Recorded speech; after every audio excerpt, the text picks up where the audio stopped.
그거 아세요? 옛날에는 우리나라가 부패 인식지수에서 42와 50위로 오가며 부패공화국이라는 오명을 듣던 시절이 있었습니다. 나라가 급작스러운 발전을 하면서 놓친 부분이 많았다고 생각을 해요. 지금은 많이 나아졌다고 하지만 아직도 뉴스를 틀면 부정부패를 저지르는 정치인이 끊임없이 나오는 곳인걸요. 또 그런 사람들이 기가 막히게 어느 식당에 가서 직원한테 큰 소리를 냈다느니, 자기 집에서 일을 하는 사람을 함부로 대했다느니 그런 소리를 들으면 놀랍지도 않습니다. 아, 그럴 만한 사람이 그럴 만한 짓을 했구나. 딱 이런 생각만 들죠. 어쩜 어디 학원이라도 다닌 것처럼 그런 사람들은 갑질이라는 것이 몸에 배어 있는지 겉으로 옷만 번지르르 좋은 거 입고 다니고 좋은 차만 끌고 다니고 그럼 뭐하나요? 나이를 조금 먹고 나서 보니까 옷이나 차나 집으로 가려질 수 없는 사람의 인성이라는 게 있더라고요. 아, 이건 눈에 보인다기보단 냄새에 오히려 가까운 것 같아요. 왜 우리 악취 같은 것도 보면 그 위에다가 뭘 잘 덮어놓는다고 해도 결국 고약한 냄새가 그걸 뚫고 코를 찌르기 마련이잖아요. 못된 사람들의 인성도 그런 거죠. 밖에 나가서 아무리 깨끗하고 잘난 척을 해봤자 결국엔 말도 안 되는 곳에서 다 티가 나버리는. 그게 만약에 팔을 안으로 굽혀야 하는 자기 집 식구라면 어떠실 것 같으세요? 네, 맞습니다. 오늘은 갑질로 우리나라에서 둘째가라면 서러운 저희 손 아랫동서 얘기를 좀 해볼까 하고요. 자기 잘난 맛에 사느라 보기만 해도 밥맛 떨어지는 저희 동서. 뭐 따지고 보면 피 한 방울 안 섞인 가족이긴 하지만 그래도 여동생 하나 없이 혼자 자라왔던 제가 넓은 아량으로 동생 가르치듯이 동생 혼내듯이 어떻게든지 그 못된 인성 좀 고쳐서 써보려고 노력을 했었는데요. 며느리들끼리 친해질 생각을 했다는 것 자체가 우스운 거죠. 며느리들이란 본디 물과 기름처럼 서로가 친해질래야 친해질 수가 없고 섞일래야 섞일 수가 없는 존재인 것을 지금은 그 관계를 억지로 이어붙이려 했었던 제 정신을 다시금 차립니다. 원래 자기 잘난 맛에 사는 사람은 더 잘난 사람이 와서 콱 밟아주어야 정신을 차리는 거 아니겠어요? 한겨울에 냉수마찰 하듯이 저희 동서도 저 때문에 코가 납작해져서 아마 당분간은 시댁에서 찍소리도 하지 못하고 얌전하게 지내지 않을까 기대해보며 얘기를 시작해 볼게요. 대치 퀴즈라고 들어보셨어요? 대한민국 학군의 최전선, 대한민국 사교육의 중심지, 대치동에서 나고 자란 아이들을 보고 저희들끼리 대치 퀴즈라는 표현을 쓰거든요. 학교가 끝나고 학원이 끝나는 시간에 엄마나 기사님들이 다른 학원으로 애들을 실어 나르기 위해서 학원가에 차를 대고 줄을 지어 서 있는 모습을 보면 진풍경이 따로 없을 정도입니다. 어렸을 때부터 학원을 4-5개씩 다니는 건 기본이요. 초등학생 때 고등학교 문제를 풀고 있는 것이 자연스러운 그림이 될 정도로 사교육 열풍의 정점이 있는 곳이었죠. 생각해 보세요. 아침에 일어나서 엄마가 골라준 옷 입고 잠깐 짬을 내서 영어 공부, 기사님이 운전해주는 차 뒷좌석에 타서 집에 있는 아주머니께서 싸주신 아침밥을 대강 먹고 학교에 가서 공부만 주구장창하고 학교가 끝나면 또 무슨 공장처럼 차로 실어다가 다른 학원으로 보내고 이런 게 너무 흔하다는 거죠. 그러니까 그 대치 퀴즈로 자라온 아이들의 공통점이요. 물론 모든 친구들이 다 그렇게는 아닙니다. 또 괜히 사연에서 이런 얘기 꺼냈다가 네 주변에 이상한 애들 좀 있었던 것 가지고 대치동을 함부로 몰아가면 안 되네 어쩌네 이런 얘기 나올까봐 지레 겁을 먹게 되네요. 여튼 제가 봐왔던 그 대치 퀴즈들의 공통점이요. 그럼 누가 해주는 것을 받는 것만 엄청나게 익숙해져 있다는 것이었죠. 태어날 때부터 입에 금수저 떡하니 물고 태어난 아이들이라서 그 금수저로 주변에서 밥도 떠먹여줘, 공부도 떠먹여줘. 남들은 그런 기본적인 것들을 하기 위해서 그야말로 피똥 싸면서 노력을 해왔는데 그 애들은 태어날 때부터 그런 것들이 마치 아파트 옵션처럼 기본적으로 장착되어 있는 애들이거든요. 그냥 이게 너무 당연한 거고 그냥 이게 너무 익숙한 거고 그러니까 웃지 못할 상황도 많이 생겼네요. 애들이요 갑질을 하면서도 이게 갑질인 걸 모르는 거예요. 왜? 난 우리 집에서 맨날 이렇게 했는데 그게 뭐 어때서? 이러는 거죠.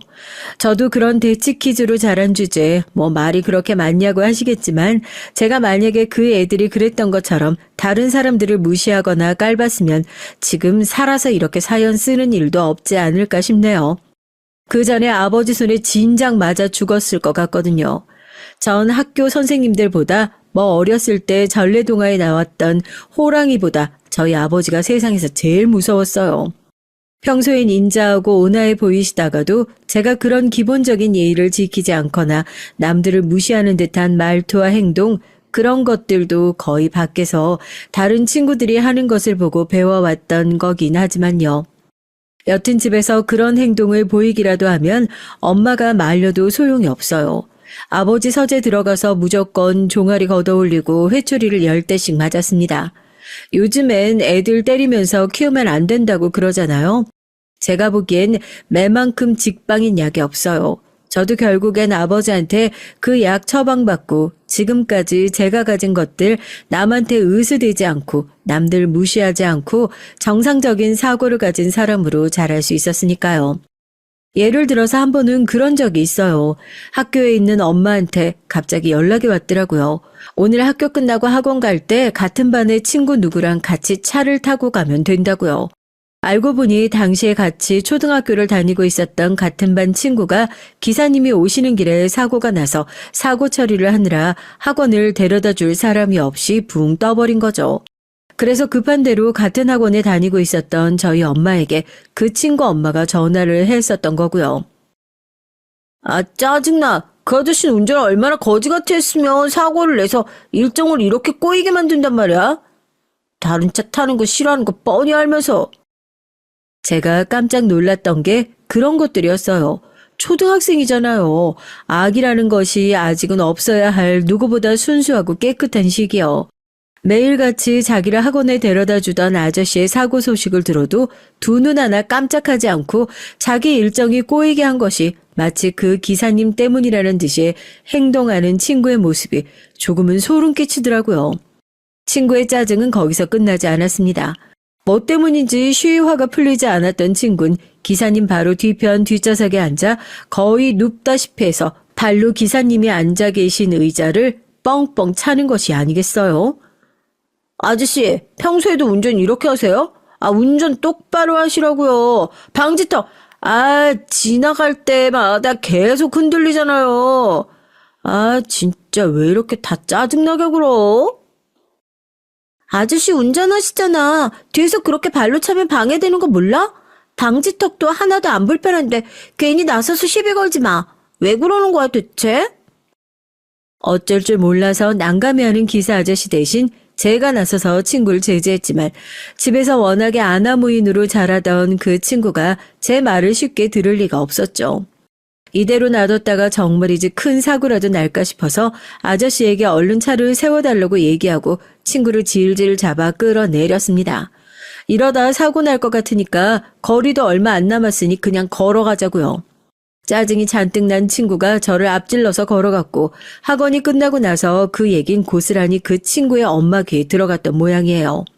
학원 시간 늦기라도 하면 어쩔 뻔했냐, 대체 무슨 생각으로 그랬던 거냐, 저희 엄마를 책망하고 질책하시는 아주머니에게 친구가 차 안에서 했던 만행들을 고스란히 들려줬죠.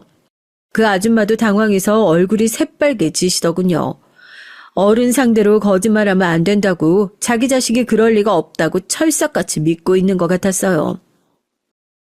운전해주신 기사님에게 확인해보면 될 일 아니에요? 제가 거기서 걸어가자고 끌어내렸으니까 다행이지.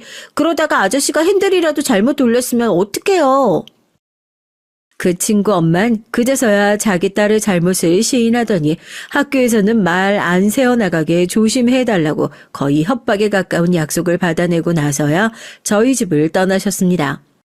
그런 애들이 한둘이었으면 개 중에 좀 특이한 애가 있구나 하고 이해라도 하죠.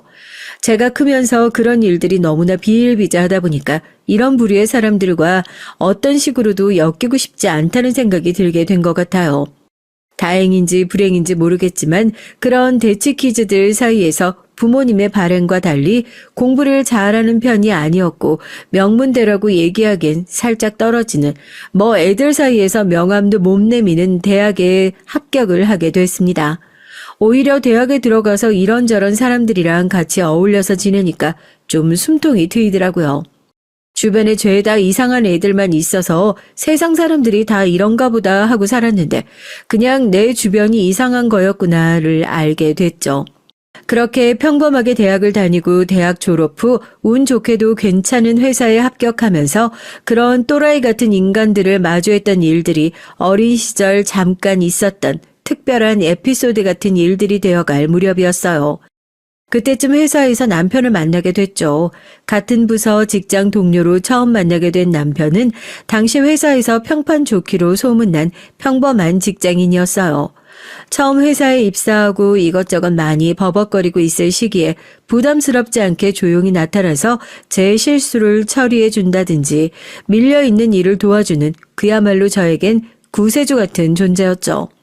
그렇게 제가 먼저 반해서 남편을 졸졸 쫓아다니게 됐고 결국 제 끈질긴 구애 끝에 결혼까지 꼴이 날 수가 있었습니다. 늘 세심하고 남을 배려하는 것이 몸에 배어있는 남편을 보면서 시부모님께서는 대체 어떤 분이시길래 이토록 남편을 훌륭하게 키워냈을까 항상 궁금했었는데 결혼 준비를 하면서 만난 시부모님 인품도 아니라 다를까 남편과 판박이더라고요. 소연아, 나는 딸 같은 며느리 이런 얘기 하나도 안 믿는다. 그냥 너네끼리 서로 좋아하고 행복하게 살면 그만이라고 생각하는 사람이야. 그러니까 너도 부모님한테 하는 것만큼 잘해야지. 그런 생각은 꿈도 꾸지 말고. 사돈께서 예물이니 예단이니 불필요할 것은 죄에다 생략하자고 하셨지만 어디 내 마음이 그래야지. 네가 정말 내 딸 같았으면 그런 것들 다 안 하겠다고 하더라도 그런가 보다 하겠지만 너 내 딸이 아니라 며느리잖아. 난 우리 며느리가 어디 가서 사람들이랑 시집 올 때 시댁에서 뭐 받았냐 그런 얘기할 때 기죽지 않았으면 좋겠다. 이건 그냥 시어머니가 해준다 생각하고 받아둬. 뭘 받았으니까 더 잘해야겠다 그런 생각 절대 말고. 알겠지? 맏며느리 어깨가 얼마나 무거운지 내가 잘 아니까 미안해서 그래. 상견례를 하면서 사회 초년생인 남편과 제가 독립적이고 주도적으로 결혼 준비를 했으면 좋겠다는 저희 부모님의 얘기에 공감해 주시면서 불필요한 예물과 예단을 전부 생략하기로 했지만 시어머니는 조용히 따로 저를 불러서 어머님이 시집 오실 때 받았던 폐물을 내어주시고 결혼 준비하는 데 필요한 것들이 있으면 돈이라도 보태라면서 두툼한 봉투 하나를 주셨습니다. 시부모님과는 적당한 거리를 두는 것이 좋다. 딸 같은 며느리가 될 생각은 하지도 말아라. 일찌감치 시집간 친구들이 해주었던 조언들을 저도 새겨 듣고 있었지만 그런 친구들에게는 듣도 보도 못한 훌륭한 시부모님을 만나게 되니까 제가 오히려 더 잘해야겠다는 생각이 들더라고요. 그렇게 시집을 가고 나서도 시댁 식구들과 적당한 거리감을 유지하면서 참 잘 지냈어요.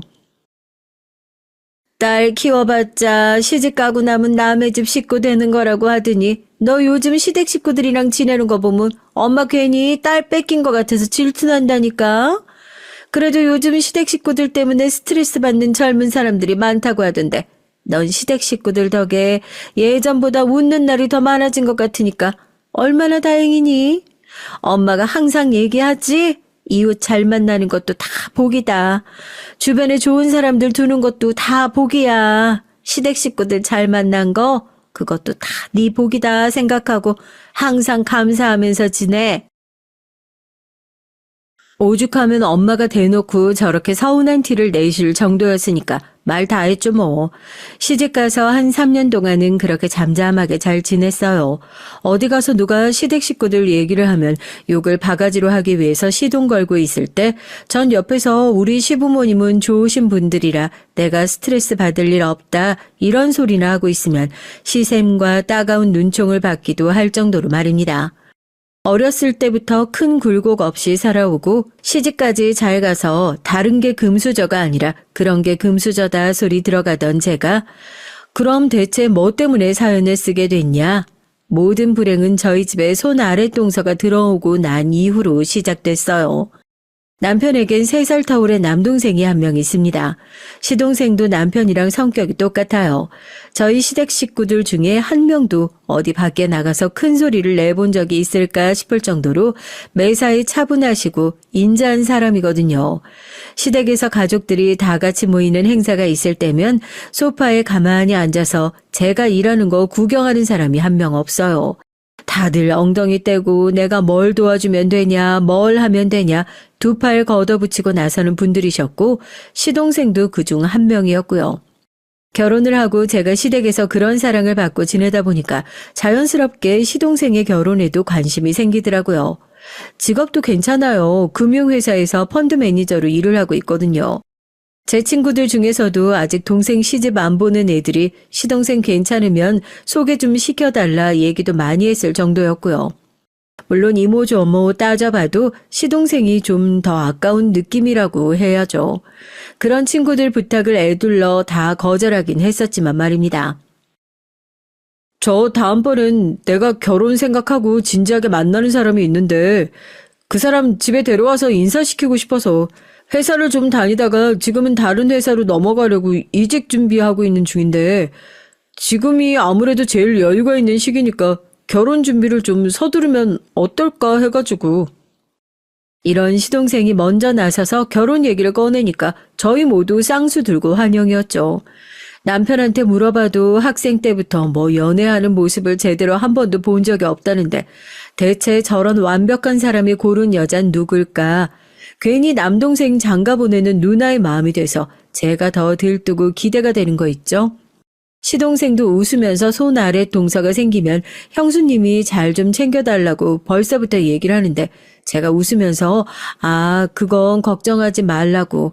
나 어렸을 때부터 여동생 하나 있는 게 소원이었는데 동서가 들어오면 누가 뭐래도 내 동생이다 생각하고 잘해줄 자신이 있으니까 믿고 데리고 오라고 호언장담을 했습니다. 여동생이요? 말도 안 되는 소리였죠. 동서의 첫인상이 어땠냐고요? 저흰 처음 만났을 때부터 서로가 상극이라는 걸 단박에 알아차릴 수 있었습니다. 동서가 시댁에 처음 인사를 하러 온 날 저에게 차마 해서는 안 될 큰 실수를 했거든요. 대체 무슨 실수길래 아직까지 그걸 마음에 담아두고 있냐고요? 동서랑 오늘 온다고 했지? 음식 열심히 준비한다고 했는데 입맛에 맞을지 모르겠네. 그냥 차라리 이런 날 밖에 나가서 먹어도 좋을 것 같은데. 그래도 처음 인사 오는 자리니까 가족들 다 같이 집에서 오순도순 모여서 밥 먹는 것도 좋겠다 싶어서. 당신이 조금 번거롭겠지만 이해해줘. 괜찮지?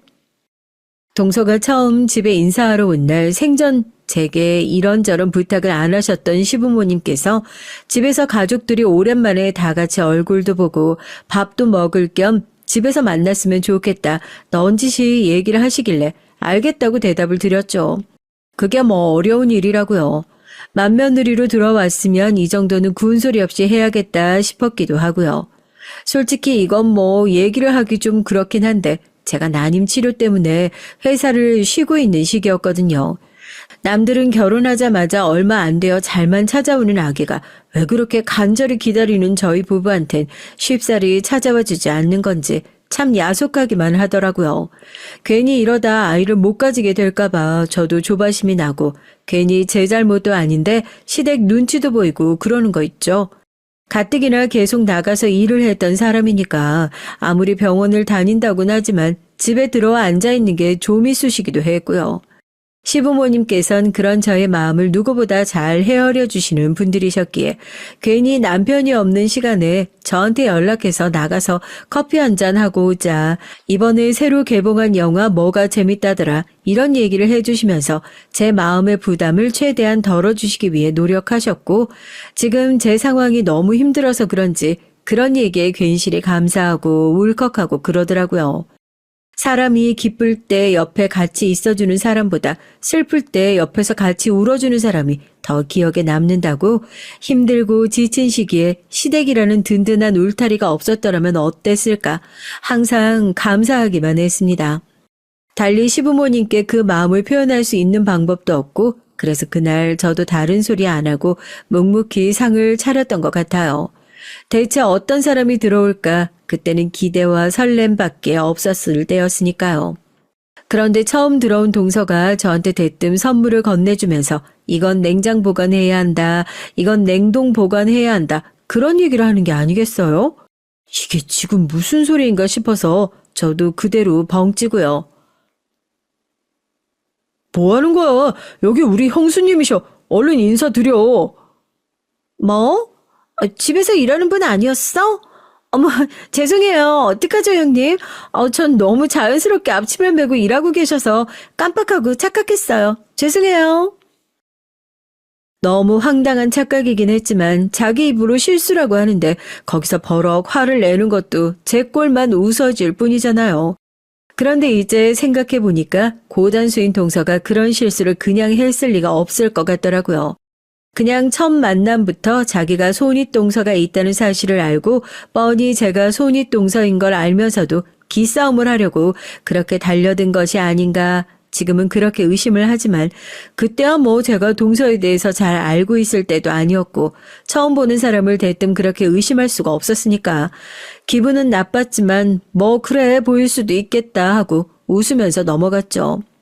첫 만남부터 그렇게 황당하고 어이없는 일이 있었으니까 안 그래도 고운 시선으로 보일 리가 없었는데 어쩜 저한테 완벽할 줄 알았던 시동생이 딱 하나 모자란 게 그거더라고요. 여자 보는 눈이요. 대체 저런 사람을 어디서 데려왔을까 싶을 정도로 대놓고 표를 내진 않았지만 유년 시절을 저런 사람들과 함께 자라온 제 눈엔 딱 보이는 겁니다. 집에 새로 들어올 식구가 아나무인 태도가 몸에 배어있는 사람이구나 하고요. 형수님도 어렸을 때 대치동에서 자랐다고 하지 않았어요? 그래 맞아. 우리 형수님이 대치키즈 원조라니까. 두 분 나이 차이도 그렇게 많이 안 나서 얘기하다 보면 중간에 아는 사람이 나올 수도 있겠어요. 어머, 형님 대치동 출신이었어요? 대치동 느낌이 하나도 안 나서 전혀 몰랐네. 그리고 당신도 참 형님이랑 나랑 나이 차이가 얼마 안 나긴 왜 안 나? 딱 보면 몰라? 몇 년 차이가 나는데 아마 형님 졸업하고 몇 년 더 있고 나서 내가 학교 들어갔을걸? 동서랑 저랑 3살 차이밖에 안 나요. 은근히 자기가 어리고 대치동 출신이라는 걸 팍팍 강조하는 저 말투. 어디서 많이 들어봤나 했더니 어린 시절 제 주변에 지겹게 있었던 친구들이랑 똑같더라고요. 제가 어디 그런 사람들한테 한두 번 당해봤나요? 보통 사람이라면 첫 만남이라고 하니 그런 기분 나쁘고 무례한 소리를 들어가도 허허 웃어 넘길 수 있었을지 모르겠지만 전 아니거든요. 당한 건 꼭 갚아주고 살아야 하는 성격이라서요. 그런데 동서, 대치동 느낌이 하나도 안 난다는 건 무슨 소리야? 내가 대치동에서 그렇게 오래 살았었는데 대치동 느낌이라는 말을 한 번도 안 들어본 것 같아서 그것도 동서 또래 사이에서 나온 유행어 같은 건가? 좋은 소리인지 나쁜 소리인지 난 잘 모르겠네. 동서가 저한테 먼저 시비를 걸었는데 대치동 느낌부터 또래로 나이 얘기까지 한꺼번에 지적하면서 불편한 티를 내니까 그제서야 자세를 고쳐앉고 자기는 그런 의도로 얘기한 게 아니었는데 기분 나쁘셨으면 죄송하다 황급히 사과를 하더라고요. 어디 쥐방울 만한 게 사람을 무시하려고 시동을 거나 하고 초장부터 기노 확 꺾어놨다 생각했는데요. 평생을 그렇게 살아온 동서의 기가 제 말 한마디에 그렇게 쉽게 꺾일 리가 있겠어요. 얘기를 들어보니까 아버지가 국회의원 출신이라고 하더라고요. 그제서야 저렇게 꺾일 줄 모르고 하늘로 치솟은 콧대의 원산지가 어딘지 알겠더라고요. 저도 이름은 몇 번 들어본 적 있는 의원이에요. 이번에는 살짝 미끄러지긴 했었는데 워낙 일 잘하시고 주변에서 평판도 너무 좋으셔서 아마 다음 선거철엔 조금 바빠질 수도 있을 것 같아요. 아버지께선 자꾸 잘하시지도 못하는 일 깔짝거리지 말고 선거 캠프에 나와서 도와달라고 그렇게 말씀하시는데 그거야 뭐 이 사람이랑 결혼하고 나서 차차 생각해 봐야죠. 전 전업주부 같은 건 성격에 딱 안 맞는 편이라서요. 여자들도 나가서 일을 해야지. 집에만 있으면 좀 그렇지 않아요? 이건 분명 저를 두고 하는 소리였죠. 저도 다른 건 몰라도 난임 치료 때문에 들어와 있는 거 한 식구인데 뻔히 알고 있으면서 오자마자 말 꼬투리 조금 잡은 거 가지고 자기 기분 상했다고 사람 아픈 구석을 저렇게 팍 찔러도 되는 건가 싶어서 순간 울컥하더라고요. 시동생도 옆에서 듣고 있다가 괜히 분위기 안 좋게 만들지 말라면서 나서서 말리고요. 그래도 그 앞에서 시댁 식구들이 한마디씩 말을 얹어주는 것이 그렇게 고마울 수가 없었습니다. 남편이 능력 좋고 집에 사정이 있으면 나가서 일을 하고 싶어도 못 나가기도 하고 그런 거지. 뭐 세상 사람들이 다 똑같이 잘 살기만 하면 얼마나 좋겠니? 그게 안 되니까 그러지.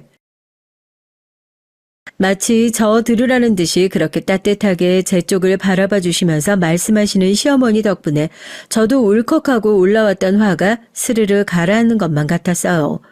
주어가 없는 싸움이 더 무서운 거 아시죠? 동서는 그 자리에서 형님한테 하는 소리예요. 형님 들으라고 하는 소리예요. 그런 싸가지 없는 말을 단 한 차례도 하지 않았지만 그날 그 자리에서 저희 사이에 오갔던 짧은 대화 하나만으로도 동서랑 제가 얼마나 상극인지 앞으로 영영 친해질 일이 없겠다 하는 것이 저는 확실하게 느껴졌습니다. 그런데 제가 간과하고 있었던 것이 하나 있었어요. 동서의 질투심이요.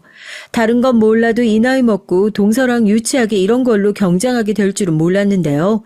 그날 시댁에서 하나같이 입을 모아 제 편을 들어주는 모습이 동서는 퍽이나 부러웠나 봐요. 별탈 없이 결혼식을 무사히 치르고 두 사람이 신혼살림 잘 차려놓고 산다는 것도 알고 있었는데 그 뒤로부터 동서가 과할 정도로 시댁에 잘하는 모습이 보이는 겁니다. 그게 저와 시댁 사이를 이간질하기 위해 벌이는 얄팍한 술수인 것도 모르고요. 어머, 어머님, 이거 너무 맛있는데요? 어디서 사셨어요? 그거 둘째 내가 어디 갔다가 선물이라고 하면서 보내주더라고. 둘째야 남는 게 시간이고 마음 불편한 일도 없을 테니까 여기저기 많이 놀러 다니는 것 같은데 그거야 그렇고 넌 어떻게 요즘 몸은 괜찮니? 우리 손주 갖고 싶다는 생각 한 번도 안 해봤다. 손주 보려다가 며느리 이렇게 생겼으면 그만큼 미련한 짓이 또 어딨다고 무리하지 말어. 전 몰랐는데 집도 먼 동서가 요즘 시댁을 그렇게 뻔질나게 찾아온답니다. 뭔가 좋은 일로 오는 것 같아 보이진 않고 영 꿍꿍이가 있는 것 같아 찝찝하기만 했었죠. 이런 걸로 괜히 분해할 필요가 없다는 걸 알면서도 동서네가 시댁이랑 가까이 지내기 시작하면서 어쩐지 저희 집이 홀대받는 것 같은 기분도 들고 굴러 들어온 돌이 박힌 돌 빼낸다는 말도 있잖아요. 제가 그 박힌 돌이 된 것만 같은 생각이 들더라고요. 집안에 큰 행사가 있을 때마다 항상 저한테 먼저 연락을 해서 이거 준비하자 저거 같이 준비하자 하셨던 시어머니께서도 어느 순간 연락이 뜸해지는 것 같고 살가웠던 가족들의 분위기도 미묘하게 달라진 것 같아서 이대로는 안 되겠다 싶어 남편 시켜서 혹시 내가 어머님을 뭐 서운하게 해드린 거라도 있냐 넌지시 물어보라고 했고요. 저 역시도 동서네랑 가깝게 지내려고 이것저것 노력도 했어요. 괜히 동서한테 연락해서 시간 괜찮으면 같이 식사라도 하자고 둘이 만나기도 하고요. 며느리들끼리 만나서 할 만한 얘기가 뭐 있겠어요. 요즘 시댁 자주 간다니까 어머님이랑 사이는 좀 어떠냐, 시집 와서 뭐 힘든 건 없냐, 그래도 손윗 사람으로서 그런 것도 미리 물어보고 챙겨야 할 것 같은 생각에 나름대로 신경 쓴다고 썼던 거였는데 동서가 한 말이 그게 마음에 탁 걸리는 거예요. 형님, 어머님이 그러시는 거 아마 아이 문제 때문에 그러시는 거 아닐까요? 이 얘기 해야 하나 말아야 하나 고민스러웠는데 아무래도 어머님이요. 매번 말씀은 그렇게 하셨지만 손주 욕심이 있으셨던 모양이에요. 집에 가면 저한테도 너네 아이는 언제 낳을 거냐, 아이 낳고 복직은 언제 할 거냐 그런 얘기 하셨거든요. 형님 난임 치료하신다고 직장 쉬신 거 거의 1년 가까이 되어가잖아요. 시어머니 입장에서 봤을 땐 자기 아들만 뼈 빠지게 일하는 것 같아서 불편할 수도 있죠. 안 그래요? 뭐? 어머님이 정말 그런 말씀을 하셨다고? 동서, 지금 그 말 전부 사실이야? 심장에서 바위가 쿵 하고 내려앉는 것 같은 기분이었습니다. 항상 네가 먼저다. 직장이 뭐가 중요하고 손자가 뭐가 중요하냐. 네 몸이 괜찮고 마음이 괜찮아야 뭐든 시작할 수 있는 거지 했던 어머님의 속마음은 동서를 통해서 전해 들었지만 솔직히 조금 믿기 어려운 얘기들이었어요. 그래서 요즘 나를 보는 게 그렇게 껄끄러우셨던 건가 싶기도 하고 왜 이런 얘기를 나한테 직접 말씀하시지 않고 동서를 통해서 전해 듣게 하셨나 서운한 마음이 들기도 했고요.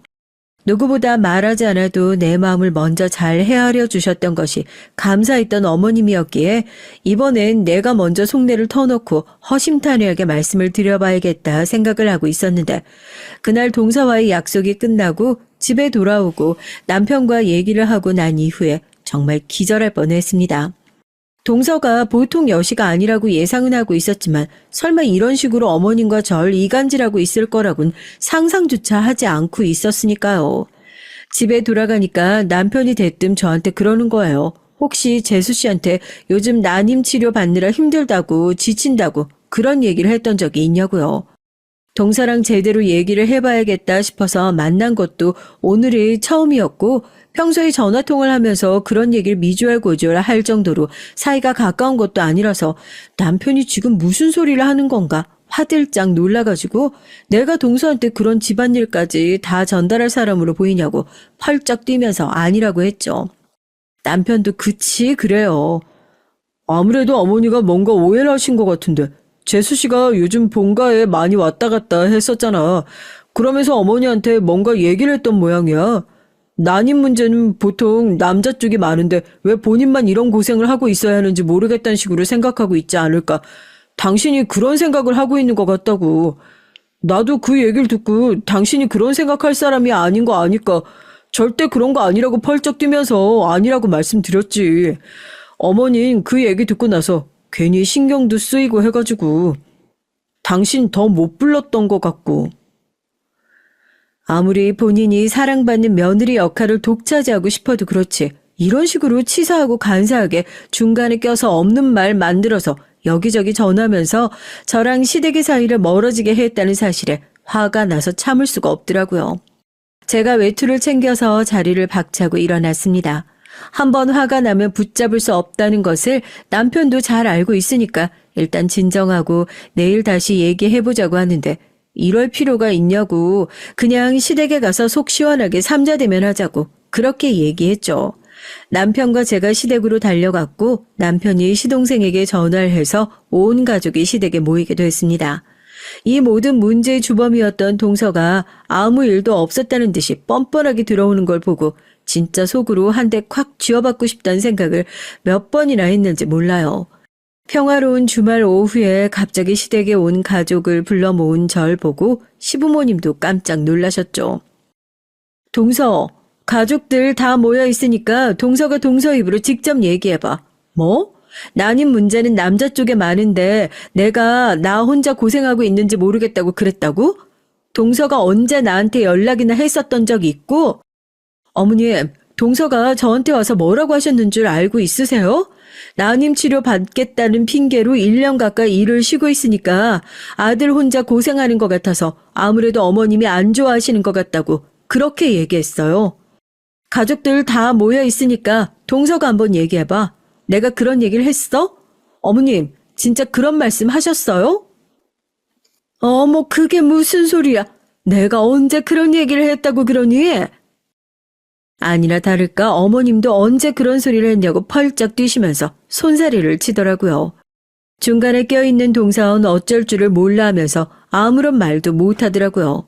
제가 너무 기가 막혀가지고 아무리 내가 밉고 싫어도 이런 식으로 이간질을 하면 안 들킬 거라 생각했냐고 이런 말도 안 되는 소리를 지어내가면서 왜 굳이 나랑 어머님 사이를 멀어지게 하려고 하냐고 호통을 치니까 입을 삐죽거리던 동서가 바닥에 주저앉아 엉엉 울기 시작합니다. 저희 가족들 전부 다 어이가 없어가지고 벙쪄서 그 광경을 쳐다보고만 있었어요. 시동생만 어쩔 줄 몰라 하면서 지금 뭐 하는 거냐고 빨리 가족들한테 잘못했다고 사과하라고 동서를 닥달하면서 일으켜 세우고요. 형님, 지금도 그러시잖아요. 제가 일부러 없는 소리 지어내서 형님이랑 어머님 사이 멀어지게 하려고 했다는 둥. 형님은 왜 항상 그렇게 절 나쁜 사람으로 몰아가세요? 제가 언제 그랬다고 하고 얘기했던 적 있어요? 그러신 것 같다. 그러신 거 아닐까? 하고 얘기했죠. 왜 형님만 항상 그렇게 주인공이 되셔야 속이 시원하신 거냐고요? 저 정말 억울해요. 마음 약한 저희 시부모님은 동서가 그렇게 바닥에 주저앉아 목 놓아 울기 시작하니까 거기서 더 호되게 혼내실 생각도 못하시고 어쩔 줄을 몰라 하시고 저 혼자만 그냥 열받아서 뒤로 넘어가기 직전인 거예요. 저거 제가 봤을 땐 진짜로 우는 것 같지도 않고 계속해서 징징거리면서 우는 척을 하니까 결국 시부모님께서 못 이기시고 둘이 서로 오해가 있었던 것 같다고 오늘은 이만 좋게 풀고 돌아가는 것이 어떻겠냐며 중재를 하시더군요. 저야 뭐 시댁 앞에서 동서의 저 거짓된 가면을 시원하게 확 벗겨버리고 동서의 실체를 밝힌 것만으로도 어느 정도 답답했던 속이 내려간 것 같은 기분이 들었으니까 거기서 한 소리를 더 하려다가 꾹 참고 그냥 돌아서게 됐습니다. 하지만 그때 그렇게 동서가 했던 잘못된 행동들을 온 가족이 나서서 어물쩍 넘어가 주는 것이 아니었어요. 최소한 저라도 나서가지고 아주 동서를 제대로 밟아 나서야 했는데 말이죠. 다시는 그런 짓 못하게요.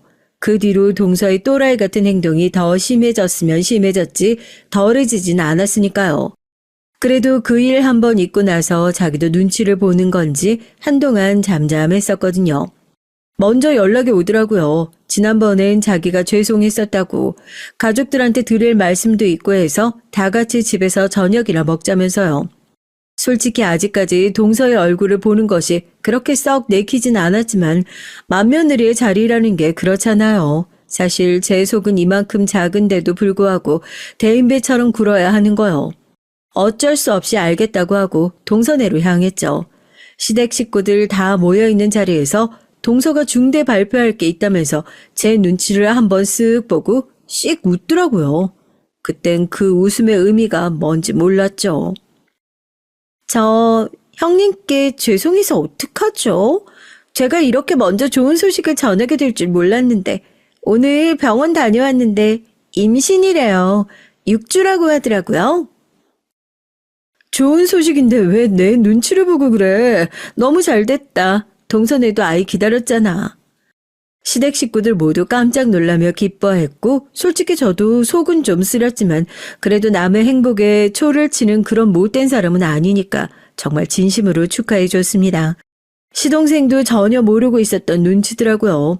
혹시나 하는 마음에 자기 혼자 병원에 다녀왔는데 임신이라고 안정기 접어들 때까지 가족들이 좀 조심해줬으면 좋겠다고 얘기를 하는데 축하하는 마음은 그렇다 치고 같은 여자로서 참 부럽긴 하더라고요. 씁쓸한 제 표정을 보던 동서가 괜히 제 어깨를 부여잡고 왜 여자들끼리는 이런 것도 질투나서 서로 좋은 기운 옮고 그러지 않냐고 너무 낙담하지 마시라고 위로 같지도 않은 위로를 하더라고요. 아들 둘 장가 보내놓은 이후로 아이 소식 하나도 없었으니 시부모님도 얼마나 기다리신 소식이겠어요. 동서는 그야말로 잔치 분위기가 따로 없었습니다.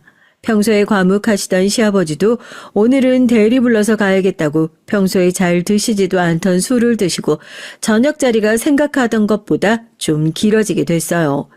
가족들이 거실에 모여서 아이 얘기 막 하고 있던 와중에 동서가 핸드폰을 보더니 잠시 전화를 받으러 나갔다 오겠다고 자리를 먼저 뜨더라고요. 저도 마음이 영 편치 않은데 계속 웃고 기뻐하느라 속이 많이 쓰렸나 봐요. 동서가 나가고 나서 얼마 되지 않아 바람 좀 쐬고 오겠다고 하고 뒤따라 자리를 일어났습니다. 그래, 나 진짜 임신 같은 거 하기 싫었는데 좀 서둘렀던 건 다 이유가 있다니까. 잘 됐지 뭐. 내가 팔자에도 없는 애 같겠다고 얼마나 노력을 했는지 니들도 다 알고 있지? 야, 나 원래 딩크 하려고 했었다니까 진짜로. 우리 형님 표정 실시간으로 봤어야 하는데 야, 내가 그걸 어떻게 동영상으로 찍고 있냐? 안 그래도 형님 성격이 보통이 아니라서 내가 거기서 조금만 더 긁었으면 나랑 정말로 맞짱 뜨려고 들었을걸? 그래도 잘 됐지 뭐. 하여튼 임신이라는 든든한 방패가 생겼으니까 당분간 형님 그 잘난 척도 안 봐도 되겠지. 야, 내가 하여튼 또 실시간으로 엿먹은 거 있으면 전달해 줄 테니까 대기하고 있어. 알겠지? 알겠어. 내가 밥 제대로 쏜다니까. 야, 묵은 채증이 다 내려간다. 니네 말이 맞네. 애가 진짜 효자네, 효자야. 우리 형님도 업보 두드려 맞은 거지. 그러니까 누가 나한테 그렇게 못되게 굴래? 심보가 그렇게 고약하면 들어살 애도 안 들어사는 거야. 그러니까 너도 심보 곱겠어. 아파트 복도 난간에 기대서 잠깐 바람만 쐬고 들어갈 생각이었는데 저녁이고 저층이라서 아래에서 하는 얘기가 너무 생생하게 들리더라고요. 처음엔 내가 동서를 너무 미워하다 못해 이런 말도 안 되는 헛것이 들리나 내 귀를 의심할 수밖에 없는 정도의 통화 내용이었어요. 자기 친구랑 통화를 하고 있는 것 같은 동선, 자기의 임신 소식에 제가 얼마나 기분이 상했는지 차마 입에도 담지 못할 정도의 질 떨어지는 대화를 주고받고 있었습니다. 그 사실 하나만으로도 난간을 쥐고 있는 손이 파들파들 떨릴 정도로 열이 받는데 동서의 마지막 말 한마디는 제 눈을 뒤집히게 만들 수밖에 없었습니다. 애가 들어서지 않는 것도 제 탓이라는 그 말 한마디요. 그대로 계단을 내려가서 동서의 머리채를 휘어잡았죠. 악 하고 비명을 지르면서 동서는 제 얼굴을 확인하자마자 지금 이게 뭐 하는 짓이냐고 난리를 치더라고요. 나 엿먹이려고 임신했어? 뭐? 애가 안 들어서? 네가 사람이야? 내가 어떤 마음으로 사는 줄 알고 감히 그런 소리를 내 앞에서 짓거려? 그래, 잘 걸렸다. 오늘 너 죽고 나 죽자, 어? 형님, 미쳤어요? 애 못 가져서 머리가 돌아버린 거냐고요. 내가 누구 딸인 줄 알고? 나 국회의원 딸이에요. 형님 같은 사람은 우리 아빠한테 전화 한 통이면 바로 밟아줄 수 있다고요. 이게 어디서 진짜. 야, 이거 안 나? 말끝마다 저놈의 국회의원. 대체 저런 딸을 둔 국회의원은 무슨 낯짝으로 얼굴을 들고 다닐지. 뭐가 자랑이라고 저렇게 지아빠 자랑을 하는 건지 모르겠지만 여튼 동서의 비명소리에 집안에 있는 가족들이 모두 놀라서 달려나왔고 머리채를 잡고 있는 두 며느리를 본 시부모님들도 놀라서 한달음에 달려와 지금 동네에서 이게 뭐 하는 짓이냐며 저희 둘을 뜯어 놓으셨습니다. 동서는 시댁 식구들을 보자마자 또 바닥에 주저앉아서 엉엉 우는 척을 했어요. 아무래도 제가 임신했다는 소식에 형님이 마음이 많이 힘드셨나 봐요. 아무리 그래도 그렇지 홀몸도 아닌데 저한테 어떻게 이러실 수가 있으세요, 형님? 이러다가 정말 저희 아이라도 잘못됐으면 어쩌려고요. 아까서는 저한테 진심으로 축하해 주신다고.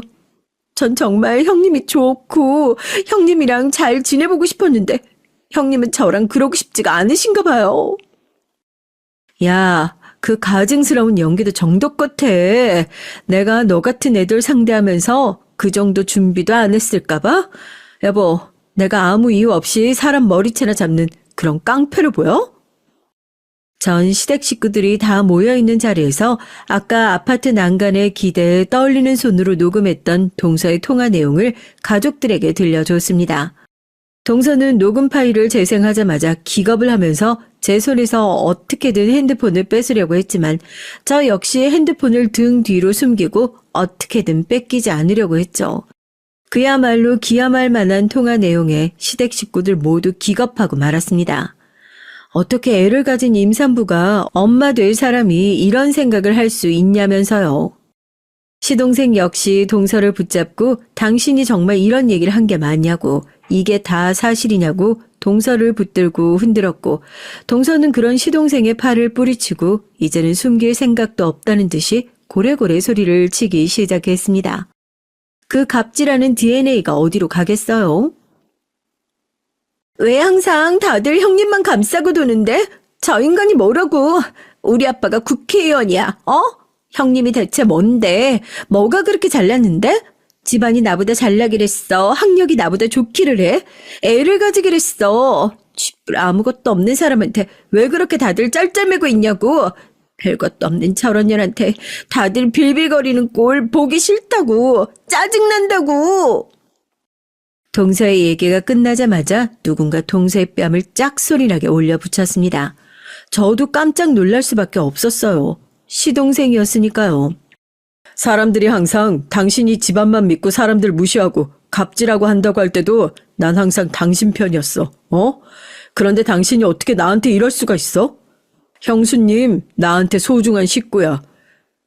형수님 아이 못 갖고 계신 거 우리 가족들 다 자기 일처럼 속상해하고 아파하고 있는데 당신이 어떻게 아이 엄마라는 사람이 그런 얘기를 할 수가 있어? 난 그런 사람이랑은 같이 못 살아. 당장 집 들어가서 짐 싸고 이혼 서류 작성해. 아인 당신이 포기한다고 해도 내가 키울 테니까. 아니, 오히려 포기해야지. 당신 같은 사람이 내 아이 엄마가 되는 거 나도 불쾌하고 싫으니까. 시동생의 얘기에 동선 끝까지 인정할 수 없다는 듯이 시댁 식구들을 노려보면서 자기 아버지를 들먹거리며 자기한테 이런 취급을 하고도 니들이 멀쩡한 것 같냐. 내가 니네 식구들 사회에서 다시는 얼굴도 못 들고 다니도록 꾸역꾸역 밟아줄 거다 협박을 하기 시작했어요. 이제는 제가 나설 차례다 싶더라고요. 어차피 가진 건 아버지 권력밖에 없는 사람인데 진작에 이렇게 권력으로 밟아줄 걸 왜 이렇게 멀리 돌아서 왔나 싶기도 하고요. 네 아버지가 그렇게 잘난 국회의원이야? 네가 그렇게 무식한 우리 집안이 검사 집안이다 이년아. 우리 아버지부터 할아버지까지 전부 다 부장검사 출신이라고. 뭐? 사회에서 다시는 얼굴도 못 들게 밟아줘? 그 전에 니네 아버지부터 니네 집안 전부 다 먼지 한 톨도 남김없이 싹싹 털어서 빈털터리 신세로 만들어가지고 길거리에 나 앉게 해주는 게 훨씬 더 빠를 것 같은데 어떻게 지금 당장이라도 그 잘난 아버지한테 전화해서 우리 아버지 이름 대고 이 사람 좀 털어주십시오. 얘기 좀 해보지 그래? 아버지가 네 뒷배니? 네가 깡패야? 동네 양아치야?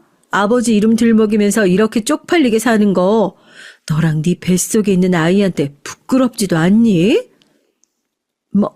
뭐? 형님네가 검사 집안이라고요?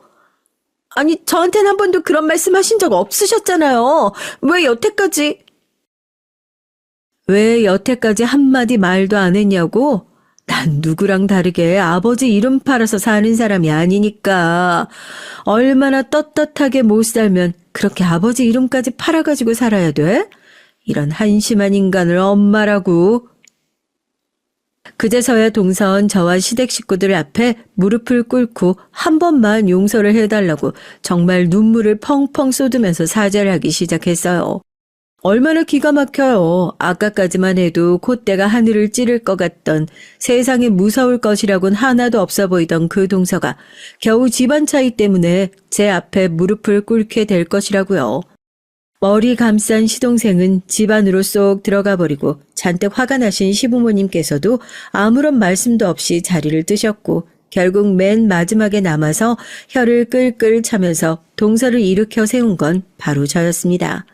그래도 미운 정도 정이라고 애까지 임신한 마당에 집에서 내침당하면 동서는 그렇다 치고 뱃속에 있는 저 애는 태어나기도 전에 무슨 죄인가 싶어서 안쓰럽더라고요. 형님, 정말 죄송해요. 형님이 너무 집에서 사랑받는 것 같아서 저도 모르게 질투나서 그랬나 봐요. 형님, 제가 다시는 안 그럴게요. 한 번만 용서해 주세요. 똑바로 살아 앞으로. 내가 지켜볼 거야. 이제 나는 됐고 애 아빠한테나 가서 열심히 싹싹 빌어. 적어도 뱃속에 있는 애 아빠 없는 애로 키우면 안 될 거 아니야. 누구보다 동서를 용서해주기 싫었던 저였지만 가족이라는 것이 결국 그런 거 아니겠어요. 결국 그렇게 동서 콧대 확 밟아서 구겨놓고 나서 저희는 동서를 비로소 용서하게 됐습니다. 지금 동서요? 제 앞에서 찍소리도 못하고 형님 소리만 입에 달고 사는 온순한 양이 돼서 함께 잘 지내고 있답니다. 권력으로 찍어 누르긴 했지만 앞으로 사랑으로 잘 길러보려고요. 그게 맏며느리의 숙명 아니겠어요? 안녕하세요. 저는 결혼을 앞둔 30대 예비 신부입니다. 제가 이렇게 사연까지 보내게 된 건 다름 아닌 제가 최근에 상견례를 마치고 결혼 준비 중인데요. 자꾸만 마음에 걸리는 일이 있어서 수많은 유부 선배님들과 상의하고 싶어서 사연을 보냅니다. 저에게 남자친구와의 결혼을 망설일 정도로 아주 큰 걱정거리가 하나 있어요. 여러분은 결혼할 남자의 아버지, 즉 시아버지가 어떤 분이든 혹시 괜찮으신가요? 전 사실 무엇보다 가족 간의 관계가 가장 중요하다고 생각하는 사람이라 시부모님도 좋으신 분이길 바랬어요. 저희 친정 식구들이 유난히 사이가 좋거든요. 전 8남매 중에 막내입니다. 부모님까지 하면 가족이 10명이에요. 제 나이 또래 친구들 사이에선 신기할 정도로 형제가 많은 거죠. 그러다 보니 동네에서도 꽤 유명했습니다. 제일 큰 오빠와 제가 거의 20살 차이가 나다 보니까 같이 다니면 오빠가 아빠인 줄 아는 경우가 허다했어요. 덕분에 전 집에서 귀여움을 독차지하고 자랐습니다. 친구들은 형제가 많으니 매일 치고받고 싸우느라 힘들겠다. 자식을 8명이나 키우려면 부모님이 정말 힘드셨겠다고들 하지만 가족들은 생각처럼 싸우거나 사소하게 티격태격한 적도 없어요. 부모님도 형제들도 워낙 다정하고 사랑이 많은 분이라 다툴 일이 없거든요. 더군다나 제가 워낙 어린 막둥이다 보니까 다들 저에게 뭐든 양보해주고 알아서 챙겨줬습니다. 물론 가족이 10명이나 되다 보니까 경제적으로 항상 넉넉지 않았지만 그래도 언니 오빠들이 성인이 되면서 하나 둘 취직을 하고부턴 집안 사정이 조금씩 나아졌거든요. 제가 대학을 갈 정도로 자랐을 땐 언니 오빠들이 시집장가도 가고 대부분 다 사회인이라 언니 오빠들이 십시일반해서 제 대학 등록금을 4년 내내 내주기도 했고요. 거기다가 제가 대학을 졸업하고도 시험 준비를 하느라 바로 취직을 못했어요. 그때도 형제들과 부모님이 제 뒷바라지를 물심양면 해주셨습니다. 그런 부분에 있어서 전 항상 부모님과 형제들에게 빚이 있는 거나 다름이 없었죠. 그래서 전 부모님과 형제들을 위해서라면 뭐든 해주고 싶었어요. 그런 제 마음을 모르는 부모님과 형제들은 아직도 제가 아이 같은지 제가 밥 한 번을 못 사게 한다니까요. 물론 저에게도 항상 좋은 일만 있었던 건 아니에요. 형제가 많고 제가 막둥이다 보니 부모님 연세가 많으십니다. 제가 대학에 입학했을 당시 아버지가 이미 환갑을 훌쩍 넘긴 나이였으니 다들 아버지가 아니라 할아버지인 줄 알았죠. 제일 큰 오빠가 아버지냐고 묻는 사람들도 있었고요. 부모님의 연세가 많은 게 문제라기보다 하루하루 쇠약해지고 건강에 이상이 생기는 게 문제였습니다. 전 아직 대학생이고 취직도 못했는데 아버지 어머니가 할아버지 할머니가 되어 있으니 걱정되더라고요. 제가 결혼하고 손주 손녀를 낳는 것까지 다 보셔야 하는데 싶어서요. 더군다나 두 분 다 건강이 좋지 않으셨거든요. 그래서 형제들이 농담조로 막둥이는 무조건 결혼을 빨리 하라고 했어요. 아버지가 하루라도 더 건강하실 때 손잡고 식장에 들어가야 하지 않겠냐면서요. 그런 소리까지 하니 제 마음이 급하긴 했습니다. 그런데 결혼이라는 게 뭐 마음만 먹는다고 되는 건 아니잖아요. 20대 때부터 결혼하겠다고 좋은 사람을 찾아봐도 생각처럼 쉽지 않았습니다. 결혼을 아무나 데리고 할 수는 없으니까요. 아버지는 대학을 졸업하고 바로 초등학교 선생님으로 재직하셨어요. 당시엔 국민학교였죠. 아버진 새내기 시절 어머니를 만나 일찍 결혼하셨습니다. 어머니는 학교에서 행정직으로 계셨고요. 어머니 말씀이 아버지는 세상에서 제일 순수한 사람이래요. 그래서 어머니가 아버지에게 반하셨답니다. 아무리 사회 초년생 선생님이라도 20대의 혈기왕성한 남자라면 순수함과는 거리가 멀 수 있는데 아버진 정말 아이들을 사랑하는 좋은 선생님이었어요. 첫 담임을 맡았을 땐 아이들을 위해 매일 새벽마다 과일 도시락을 싸서 학교에 가져가셨답니다. 여름엔 포도 한 박스, 겨울이면 귤 한 박스, 어느 날은 달걀을 2판씩 삶아서 학교에 가져가시곤 했대요. 굶으면 공부가 되겠냐면서요. 지금이야 굶고 다니는 아이들이 없지만 당시만 해도 집안 상황이 여의치 않거나 형제가 많은 집안의 아이들은 아침을 챙겨 먹지 못하고 등교하는 학생들이 많았어요. 아버진 안쓰러운 마음에 매일 그렇게 하셨대요. 사실 선생님 월급이 많아봐야 얼마나 되겠어요. 더군다나 우리 집에 아이들도 많았거든요. 그런데도 아버진 퇴임하실 때까지 담임을 맡으시며 항상 그렇게 하셨습니다. 그 정도로 아이들을 사랑하셨죠. 그래서 아이들도 많이 낳으신 거예요. 그렇게 좋은 인품을 가지고 계신 분을 이용하려는 사람들은 항상 어디에나 있었습니다.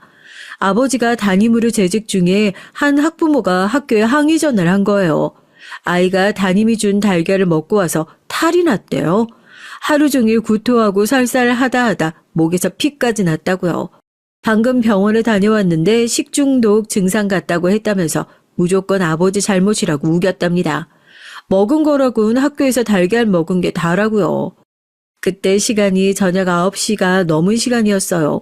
그때까지 애가 학원에 다니느라 먹은 게 달걀이 전부래요. 아버지는 안 그래도 그 아이가 항상 점심시간 도시락도 안 먹고 공부만 하길래 안쓰러워서 더 챙겨주곤 했답니다. 집에 가는 길에 먹으라고 과일도 더 챙겨주고요.